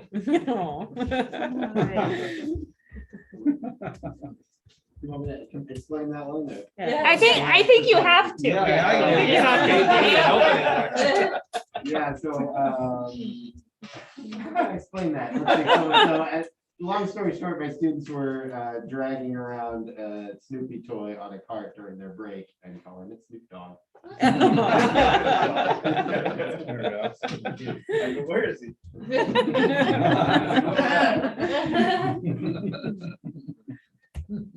So, and we'll have you talk a little bit in a few minutes just about some of the experience and what your kids were experiencing, but we wanted to address some safety protocols. We went from our in-person learning, following distance learning protocols into the summer. So the things that we maintained at the end of the summer, we just carried through, mostly because the health and safety protocols hadn't changed very much, but also we were really getting good at them. We had done them the summer before. We went into distance learning and we came back again. And so we were able to maintain the practices, and we also had all of the materials and the safety equipment that was needed. The student participation in the program was not vastly different than we've done in the past. Really, students were recommended by their teacher, their administrator, maybe their case manager, or our COS team, which is our coordinated services team. Every site has one. We went from there being the core group of students that were invited to students that maybe lacked engagement, or students who were maybe demonstrating skills that were less than 6 months from where they should be, or lower than 6 months from where they should be. And or they had been identified as a student that was already receiving some kind of other service, like maybe the EL service or special education. One of the things we did find was a number of the students that met the criteria for ESY didn't meet the criteria for ESY because they had a program under RSP, which means that they probably could have recouped skills in a typical year.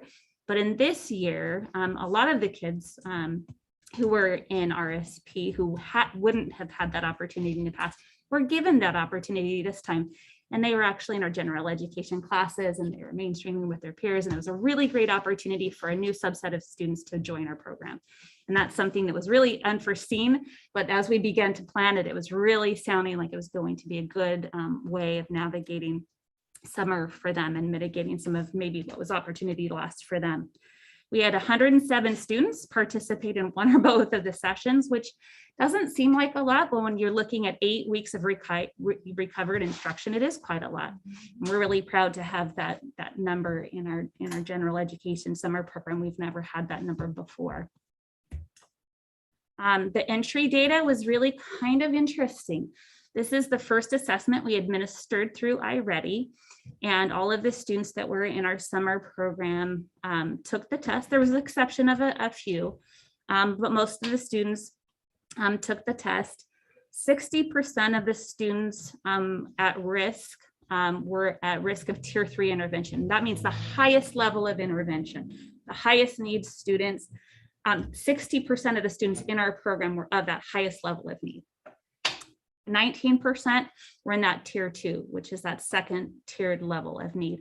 So there wasn't any student that was in our summer program that didn't qualify in one of those two groups. And that was in the area of English language arts. In mathematics, 43% were at risk at the highest level and 45 at that mid level. So, those were really interesting statistics, really interesting to share with our teachers who were teaching them. And it also helped us kind of craft some of the learning. So it was really, if a student was in 3rd grade, but we knew that they were at the highest level of risk, maybe we weren't starting at the end of 3rd grade to prepare them for 4th grade. Maybe we were going close to the beginning of 3rd grade to start building skills to get them toward the end of 3rd grade by the time we were done. Students' participation in ESY. So we had a great opportunity to have students who have a little bit less minutes in their specialized academic instruction. And so those students are usually in an RSP program, resource specialist program. And those students were selected to participate in the Gen Ed program because they're more Gen Ed functioning students. And that was super exciting because usually they don't typically have the ability, or we don't offer that on a large scale like we did. And so that was super helpful for a lot of students who had those services. Our SDC students who have more special day class students, they have more minutes in their specialized academic instruction, and they typically get the ESY as needed through their IEP team. And so that's kind of the criteria for the basis of that. So our ESY students who are typically in our SDC program, 27 out of 43 participated, and it was all in person, as opposed to last year we were 1 day a week, and we had our preschool program, we had our middle school program, and we had our elementary program all at Main Street last year. This year we had it at Santa Cruz Gardens, and we had one at Main Street, and then we had one at New Brighton. So we had them at the respective schools, and that was super exciting for them. And then we had a counselor who was able to support some of the ESY minutes, or as far as special education minutes that they get usually during the year. We were able to supplement some of that in the summer, and that was awesome. And it was for all the kids, so that was awesome. Okay, so what was different this year? And we really thought very carefully in crafting the summer program this year. As you know, we've talked about this a few times. We had a great group of adults working on the program, probably as early as November of last year, because we saw that there was going to be a need. So one of the things that we did do is we said it's really important to offer the program at every site. That was what was different. There were site leads that were established at each site. And this was a really different way of handling kind of what the school environment was going to be like, rather than me kind of chasing around to all the schools. There was going to be a static person at every school that was reliable, that could act as a mentor and a supporter of all the students and the staff that were on the campus. It also afforded us the opportunity to see some really great internal leadership. So we had Erica Aiken, Donna Renee Martin, we had Christina Hadrius, and then we had Liz Humphreys, all of whom are amazing leaders and did a great job with the summer school program.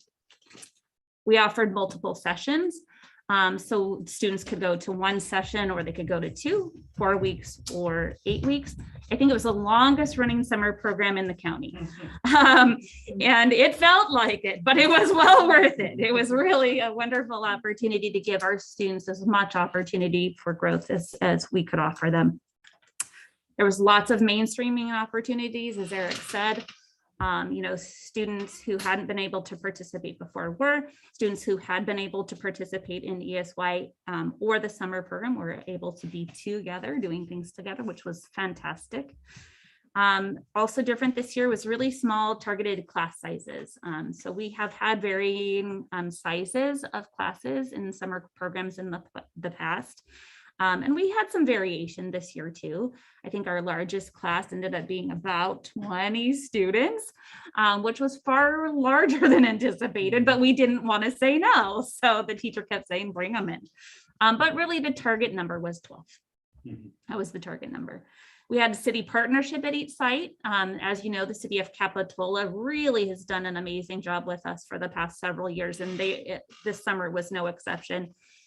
They offered a after school or after summer session program so that students who had parents who needed to work a longer period of the day could actually keep their students at the site. We really focused on SEL foundations and pro-social skill development.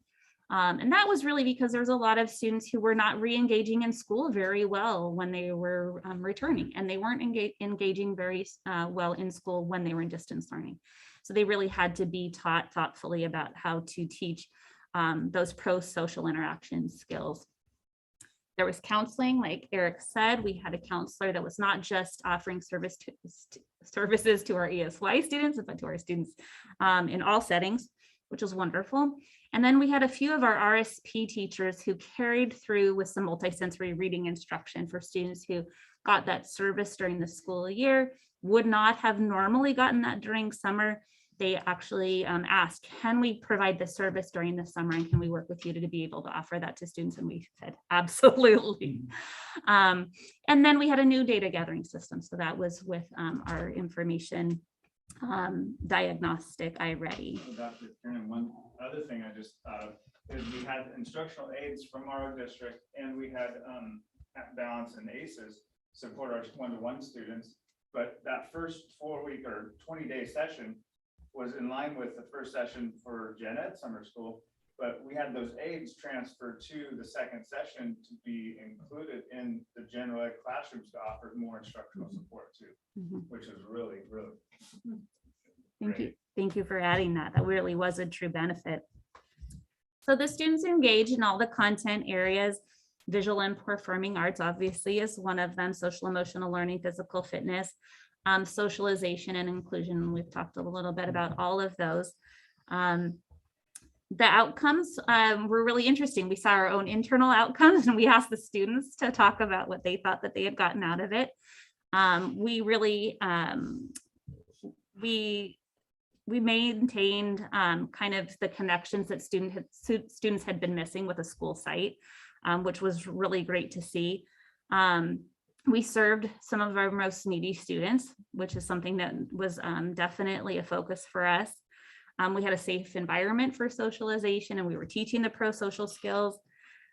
We obviously looked at building academic areas, and the most relevant were language, writing, math, and science, although most of them were integrated. Most of them were integrated in music or art or science. Students were provided meals to take home each day and to have at school, which was fantastic. the community really conveyed trust in us. You know, kids were dropped off with happy parents and happy kids, and they were happy when they came to pick them up. So there wasn't any concern for safety. There wasn't any concern for relational problems or anything like that. It was really, really conveying a feeling of trust. Like I said, the leadership opportunities, we saw some amazing in-district staff who stepped up to lead these programs. And what we saw was great leadership inside the classrooms. And that is something that's really difficult to do when you're already tired, having taught a year and then teaching back-to-back sessions in many cases.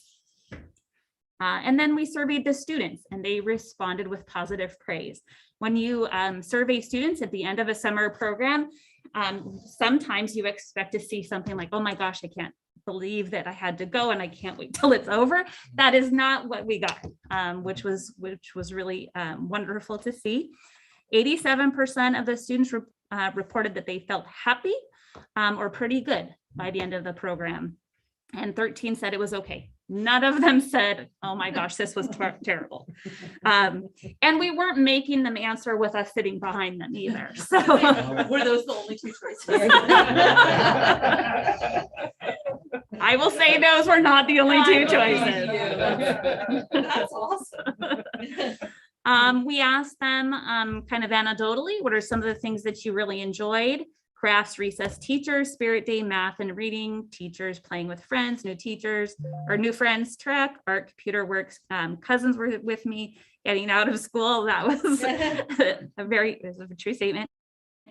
Frog and hermit crab, playground, drawing and books, playing with friends, spelling, PE and reading every day, animals and Legos. So kids were really kind of authentic. They just threw out on the page whatever they felt they had gotten out of the program and that they had really enjoyed.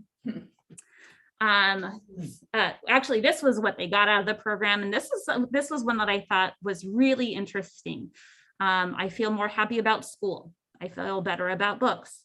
I learned and got better at math, math, reading and spelling, manners, girl power and writing, art and decimals, tuning forks, coloring, reading, and not to draw on walls. That was a surprising one. Playing, reading and math, and then math and math and math, which was really interesting because it's not typically the thing that you'll see at the end of our summer program. And then this was a closing quote, and this was by one of our summer program leaders. And, you know, I won't read every single word of it, it's quite long, but really it gives the essence of how it felt to be on a campus during this summer program. And kids were having fun, teachers were having fun, staff was working hard, from, you know, the classroom teacher to the bus driver, you know, to the campus supervisor, all of the aides. Everyone was working, the custodians were keeping the rooms clean, and students wanted to be able to express how much they enjoyed it when they were done. So those were really, really great findings. Right now, we're actually correlating the iReady data from the beginning of the program when we saw those high levels of risk to the data that we're collecting right now. And then we'll come back to the board and actually share with you the amount of growth that the students had demonstrated during that time. So that is all I have to provide you in terms of my overview. Any questions? Oh.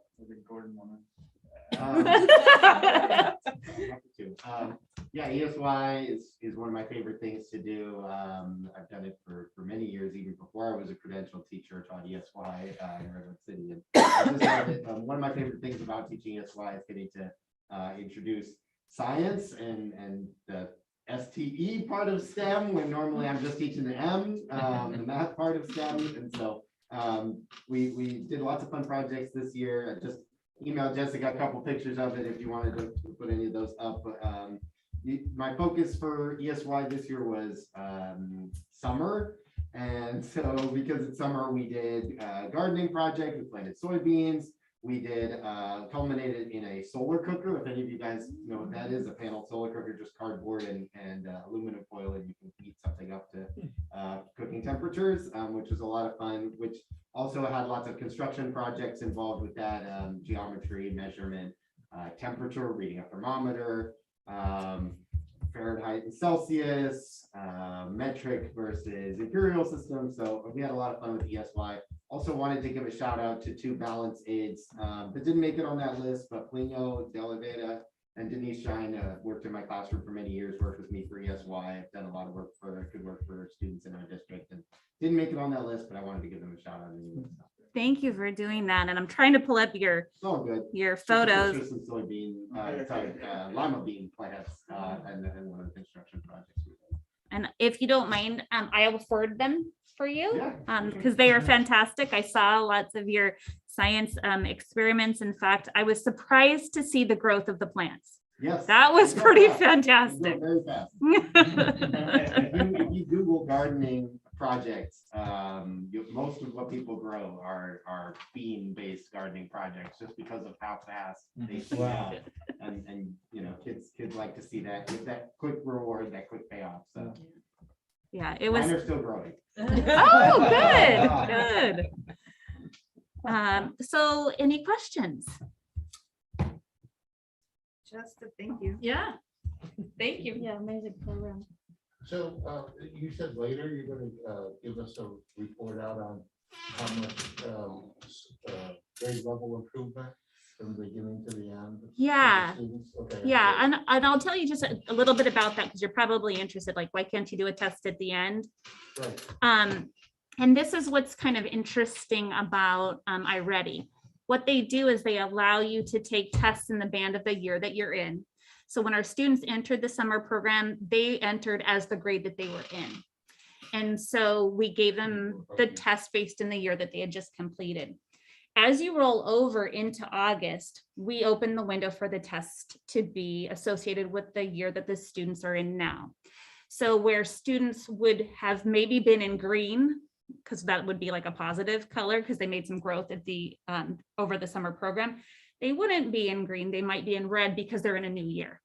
And so it wouldn't have given you a really good measure. So now what we can do is we can take each student individually, and that's actually what we have to do. We have to take each student individually and what grade level were you at what skills were you at, and then match that with this year and then correlate the two and then come up with like a more disaggregated response. Great. Second question. So will we have the resources to do this next year? My hope is yes. Yes. The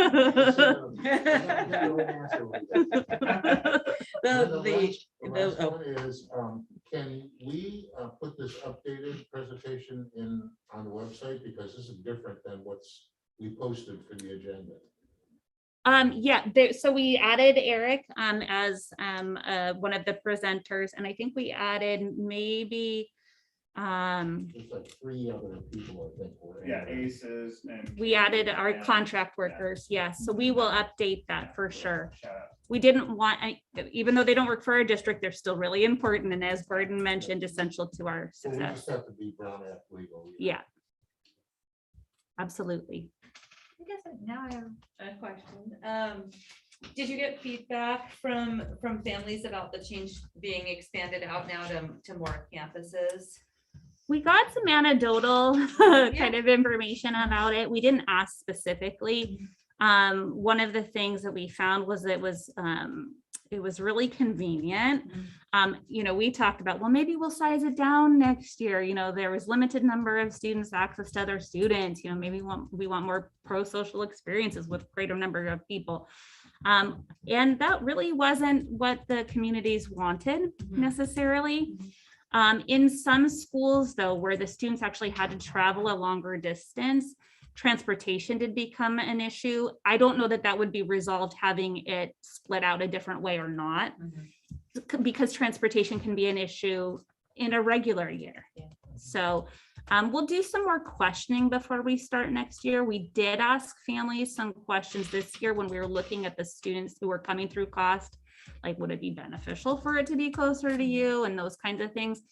And in almost 100% of the cases, it was, of course, it will be more convenient if it's in the school that I'm used to.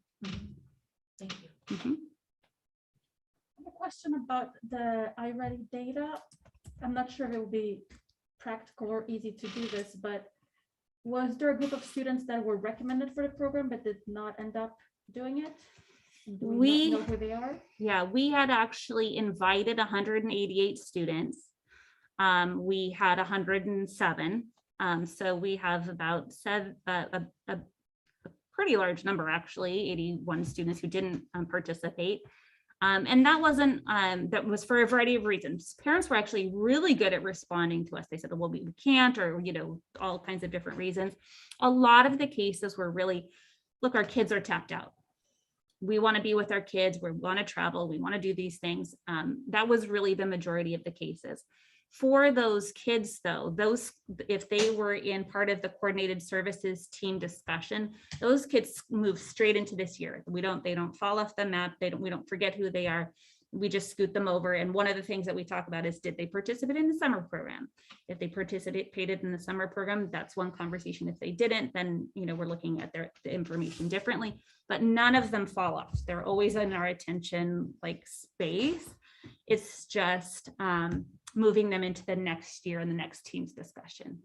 What I'm wondering is if we could maybe have the data for both groups and kind of see how they're doing. So like with the fall data, obviously, since there's no other data for the group that didn't participate, then just kind of compare the two groups to see, Certainly it's information we want. I will tell you, and I'm not going to lie about this, we have to do each one at a time by every standard.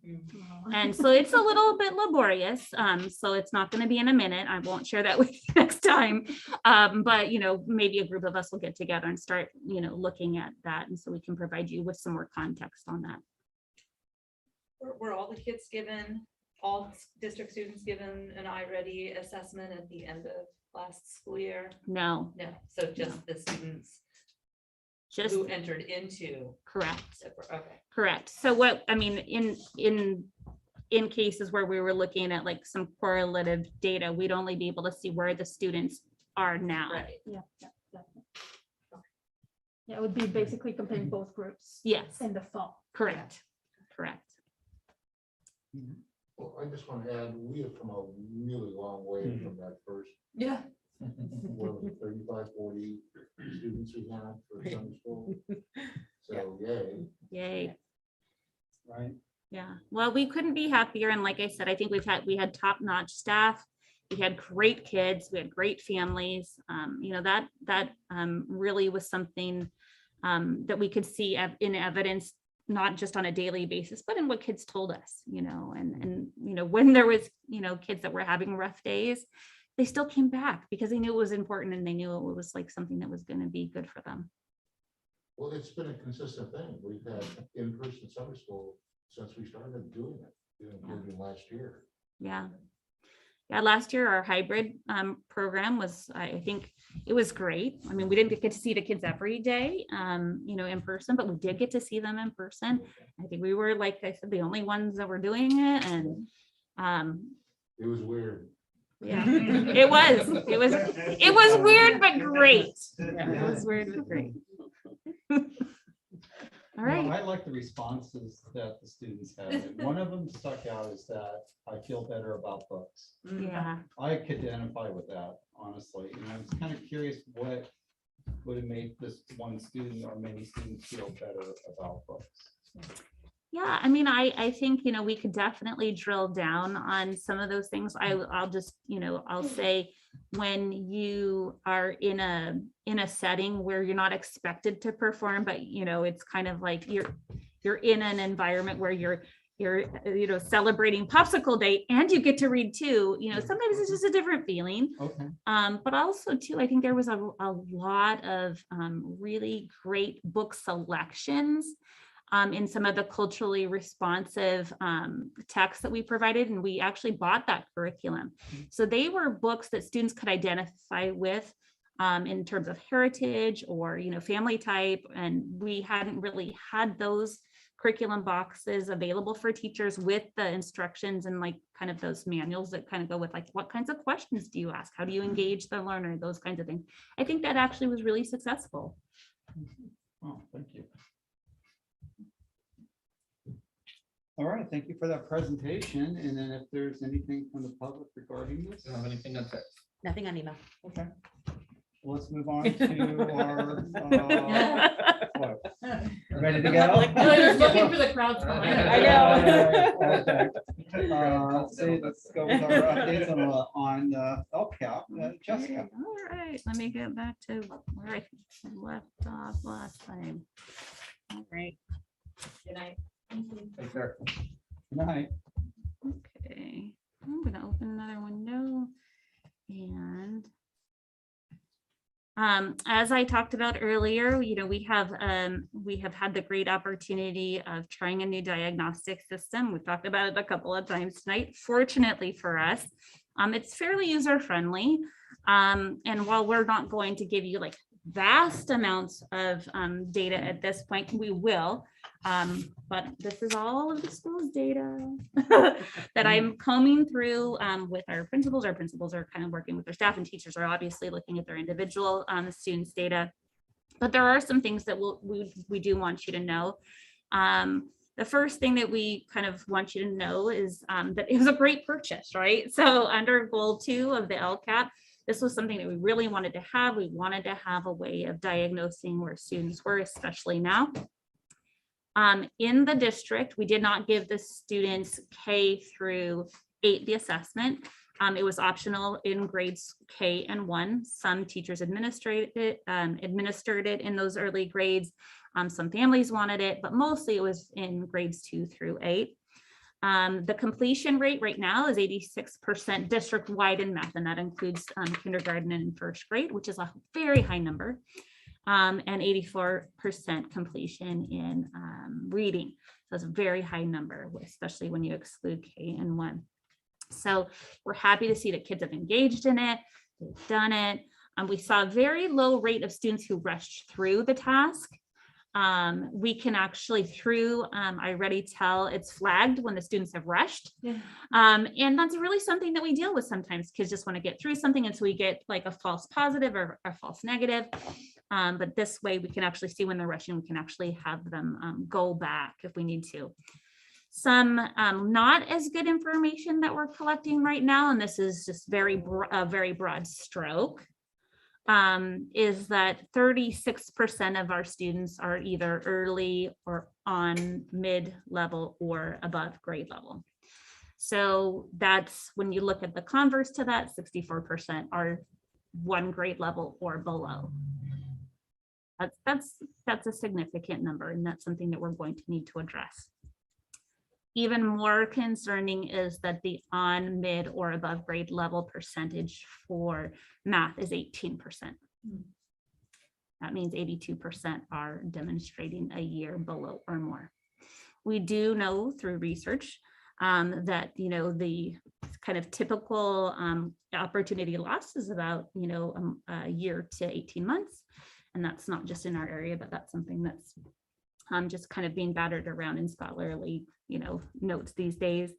But really does allow us the opportunity to kind of drill down even more deeply about each student and each student's level of competency in every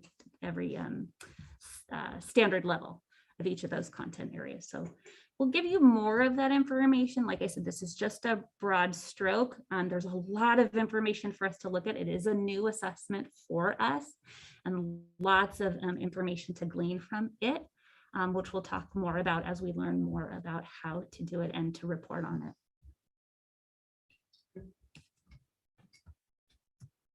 Any questions about it? Crazy one.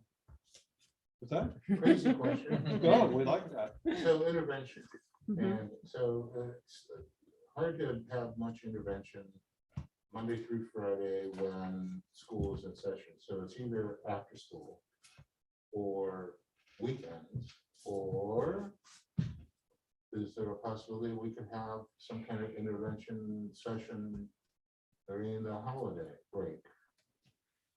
You don't have to answer that. I'm going to say there's lots of answers to your question. And in one of our administrative council's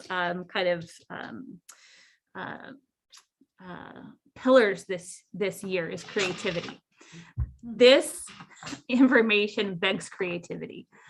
So there is no no's right now. All there is ideas and discussion really about how best to really tackle this. What we do know, and I'll just be, as honest as I can be, what we did know previously as tier 1 instruction, which was base instruction, is going to have to shift a little bit because the base of our students is just starting in a different place. And we're noticing that academically and socially. So if kids haven't really been with each other, they may not be acting the age that they are right now. So there's just a lot of those discussions we're having right now. Yeah. Great questions. Thank you. Well, even 20 hours, Yeah. on one subject would.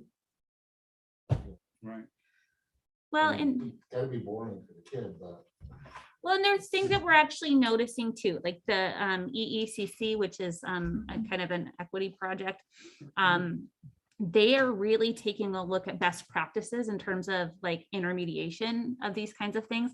And there's some things that they're saying about intervention that we have as past practice that aren't successful. And they're making some recommendations about, other ways of kind of mitigating, what is the maybe learning opportunity loss or whatever the term is going to be called tomorrow. But we're looking at that research. They're doing this research based like through an equity lens. That is our lens too.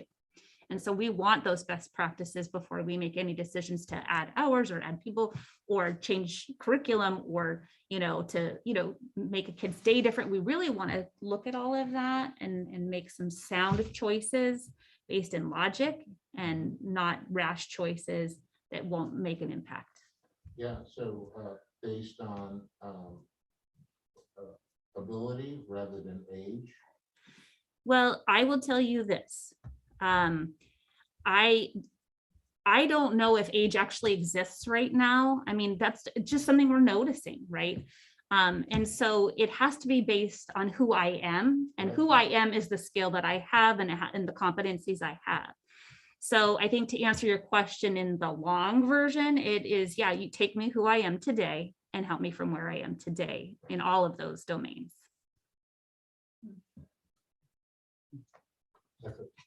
Okay.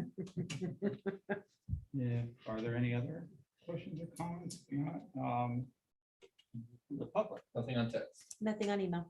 And thank you. We have a challenge. Yep. Yeah. Yep. But we could do it. We have the right people and the right stuff. Sure. All right, thank you. So we're gonna jump to action items now, and 7B, which is considering approval of the MOU, City of Capitola for out-of-school time program. Scott. So if you remember back during the beginning phases of the pandemic, we realized that childcare was going to be one of the many major issues. And so we formed the childcare task force. Fortunately, Nikki Bryant from the City of Capitola joined that and has been just a huge positive instrument of change in adding an additional partner besides CKC to our childcare opportunities for our families.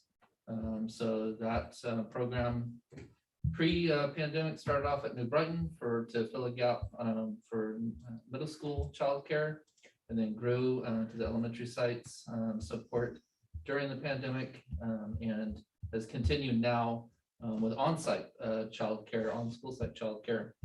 In fact, it's interesting every day because one of our district employees, children, elementary age children, get watched over here in the out of school time program. So she's able to walk over and pick them up. So, that's a living example of how convenient it is.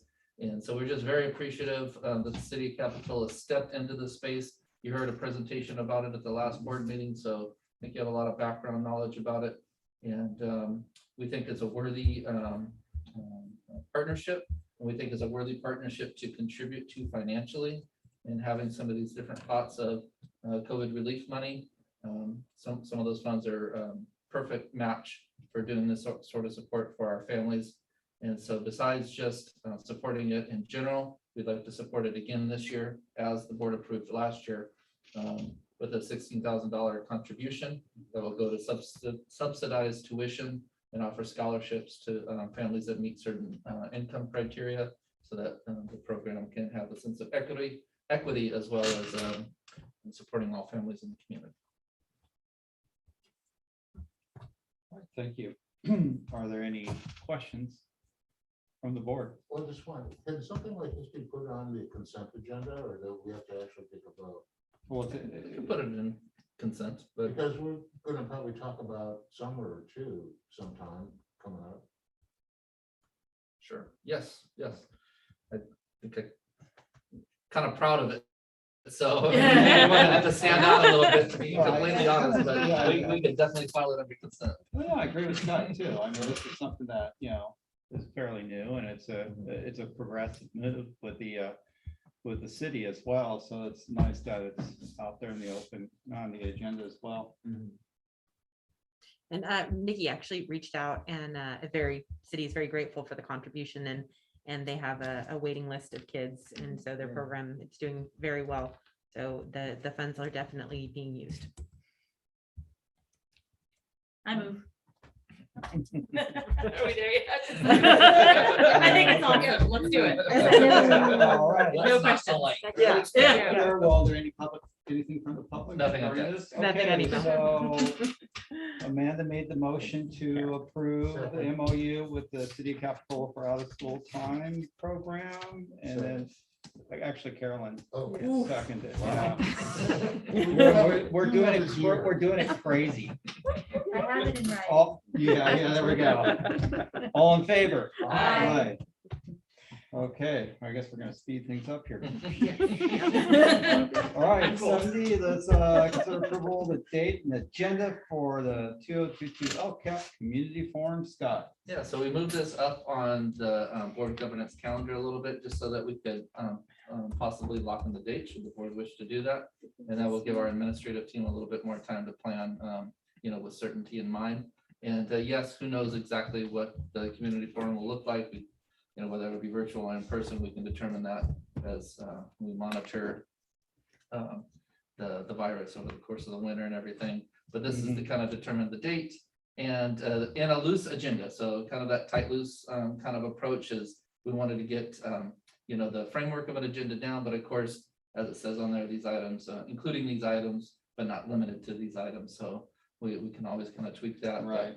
But, the date we're targeting is an off board meeting Wednesday. And so that would be February 9th.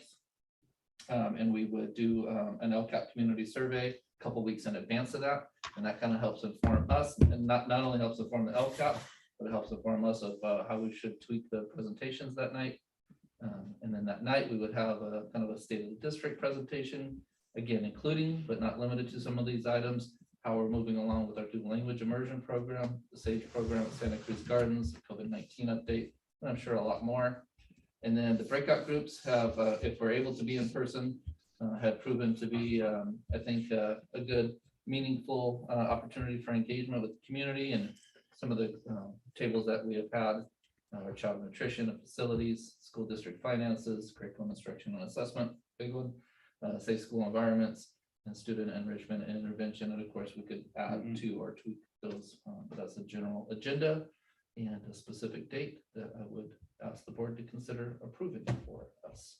So we're approving the date and the The agenda date, for the date and the proposed, proposed agenda, yes. Okay, so if there's a tweak to the agenda, we'd have to bring it back for another. Well, I tried to write it loose enough, like where it says, breakout groups, including but not limited to the following. So I think if, So we I could think that's a add- general framework that if there had to be one or two tweaks, wouldn't need It's to come pretty back. broad. forward. Yeah.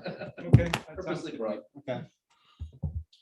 All right, any questions? If not, No question, just a quick comment, just that it would be my hope that, that at the meeting, we can have at least some discussion around the racial justice equity yes. plan, et cetera, that would Absolutely. either come into the presentation or be kind of woven into some of the breakout groups. Absolutely. Okay. Yeah. okay. Sounds good. And not, doesn't have to be placed officially in the agenda, but if we can talk about in the facilities area, about climate change and the green efforts that we're doing. And I don't know where we're at with gardens, because we did all the building and all that stuff. We tore up a bunch of junk and. Can I say something? So- Sure, you can. Just so you know, and the board should know about this also, we, in the process of hiring our arts integration teachers. We also hired our science integration teacher this year. And she works at 2 of the sites. And while the garden at Santa Cruz Gardens is beautiful and everyone knows that it's such a, great kind of living science area, the goal was for our science integration specialists to actually work with students to create them at the other 2 schools. And she is well on her way. Those, I don't know if you have the opportunity to go by there anytime soon, but she's been working really hard. She's been working really hard with Steve and his staff to do planting boxes, to bring in soil, to do kind of learning labs. She's just really taken this on. So I'm expecting to see 3 amazing gardens in our district, probably very, very soon. Okay, so that's going to be part of the community forum, or? Well, We can certainly include that as part of Okay. this, for sure. I would mention it. Okay, all right. All connected, So anything from the public? nothing on text. Nothing Okay. on email. Is there a motion to approve the 2022 LCAP Community Forum for the date and the agenda as it stands? Almost. I'll second. Okay, for second, all in favor? Aye. Aye. Any opposed? None. Okay. Next item is the approval, consider approval of our governance handbook. Scott. We said the best for last, the governance handbook. And this is a document that's become very important, and it existed before I got here. And like I said before, I really appreciated the fact that it gives us a foundation to work from as a governance team. And every year we kind of tighten it up a little bit and make it better and better. This year is no different. At the last board meeting, we brought it forward for a first reading. We got some good input. And then so in this updated version, you should notice some of the following: use of consistent font throughout the document, use of consistent formatting, especially in relation to bullet statements, ensuring the list of core values on page 2 matches this thing up here, and are the most up-to-date version. Adding clarification in bold and italicized font at the bottom of page 7 of the handbook regarding board communication. And we wanted some specificity in there, especially around email. And then on the appendix E on page 14, which is around virtual formats for board meeting, we added in a nice little note at the top explaining that this is not meant to be a lockstep approach, but just for future generations of district leaders and governance leaders in the district to know how we did it way back in COVID times, and if they ever need to do it again, where they might jump off from. So those are some of the changes and updates you should see in there. I'd like to give sincere gratitude to Trustee Friedman, who helped with some of the editing with her eagle eye, much appreciated. And with that, I'll take any questions from the board. Can I just add 2 things I think were missed just because the scan was not good? Page 7, the middle section, the second to last sentence, could the period be inside the quotation mark? Oh, yes. Yep. And then page 10, the second to last paragraph, therefore, followed by comma, please. Yes. We will add those in. So if the board takes action on it, it'll be with those 2 changes. I'm very sorry. I have a clarification around the bottom point on page 7. Sure. This is about the board communications. So when I discussed it last time, this doesn't quite match what my intention was around the area. So all communication to individual board members from the press or other agencies should be directed to the president of the board and the superintendent. In those areas, responses, in my understanding, should come from the board president or superintendent. If I, as an individual board member, get an email from a member of the public, I don't believe that it is, necessarily a rule or protocol that I immediately then forward it to the president and the superintendent, and that the response comes from the board president or the board superintendent, and that's how this would read. Okay. So I would ask that we perhaps change it back to, right, the designated speaker for the board is the president. All communication to individual board members from the press or other agencies should be directed to the president of the board and the superintendent.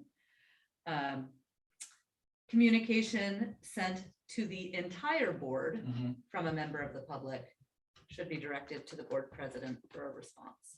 Well, the entire board, they're already getting it.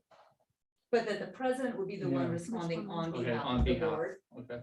Okay. Right, so if a constituent emailed me and said, you know, I want to talk to you about such and such, right, I don't have to forward that. That's not an official response from the president on behalf of the So if board. I get an email from someone about personnel, I don't have to tell these guys about it?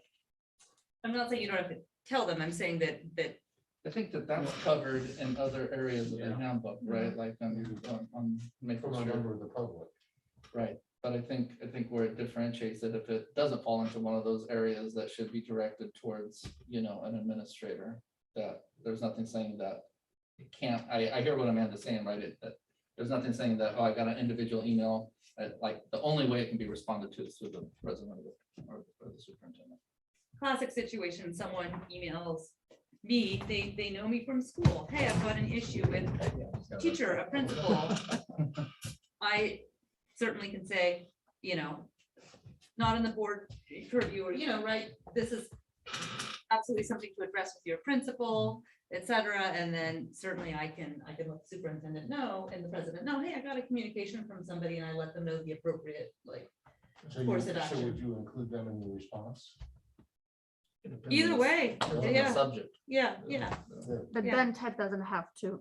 Ted doesn't have to Respond. reply on behalf Yeah, of the yeah. board, because again, I've let the person know. Yeah. Here's, you know, here's the thing to do, and then of course you let the superintendent know. That's, I like your change, your proposed change, just kind So- of breaking it down and then just taking public out and then. I think that was good. Should we bring this back for a third reading or? are we Sure. gonna- Well, let me ask a question. So then does that mean that I cannot then let them know if I respond?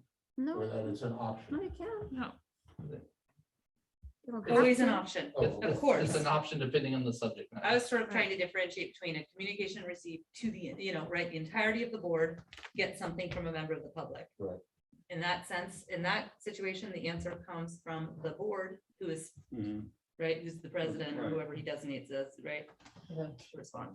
I appreciate you bringing this up. As reading it, it is confusing. If someone said, Trustee Isaac Gonzalez, it was nice to see you at the event yesterday. And I go, let me Well, send you gotta this send it to to me. Ted Yeah. and I have to Scott respond to that. so that No, Ted can yeah. respond for me. This takes away all my power as an individual trustee to ever respond to something. So Yeah. there is some tweaking that needs. with the No, I language. see, I can That's- see, that, yeah. Well, Not that I apologize for don't- Capturing it No, correctly. no, No, I no, apologize I'll- for not- I'll try to do better on this third round. I think you We'll two get it. would probably speak better for me anyways, so it would be good for him. So thank Thanks you. for reminding me I Linda, was do you feel there. like you got Amanda's comment I clearly? so think we I can fix have, it? I think I have the essence, but Okay. what I might do is just type Yeah. up the paragraph and send it to you. Yeah, And that'd be then good, I yeah. can And I'm tweak it. sorry, I should have, No. it would have been more diligent if I had sent this to you ahead of time and it just kind of formulated in my brain, but I know that I should do happens, that. Yeah, yeah. I'll send it to you. Okay, As long as we get it Thank- right, it doesn't matter. So Thank we'll table you. that for next time. Yes. apologies. All right, Throw it- so throw we're it in gonna consent. table that for next time around. I think that's about That's a good it. point. And guess what? I got correspondence. Wow. Dear Mr. Excellent. Board President. No, I added that actually. That's very No, nice. I got a letter, we got a letter from the County Office of Education saying that our LCAP budget, the 21-22 budget and LCAP was approved. Great job. So pleased to- We have our official meeting with the county on Friday. If you want to, Yep. if you want Did I this. please have it? I think. Yeah. And then with that, are there any future agenda items? Okay, except for our governance handbook, that's going to be coming up again, and that's about it. Is there a motion to adjourn the meeting? I'll make a motion. Is there a second? I'll second. Okay, is there a long-winded discussion? Nope. Okay, all in favor? Aye. Okay, oh, I'm sorry, I was a little quick there. Thank Thank you. you. Thank you, everybody, thank you. Thank you for the warm welcome. I got it. I appreciate it. Anybody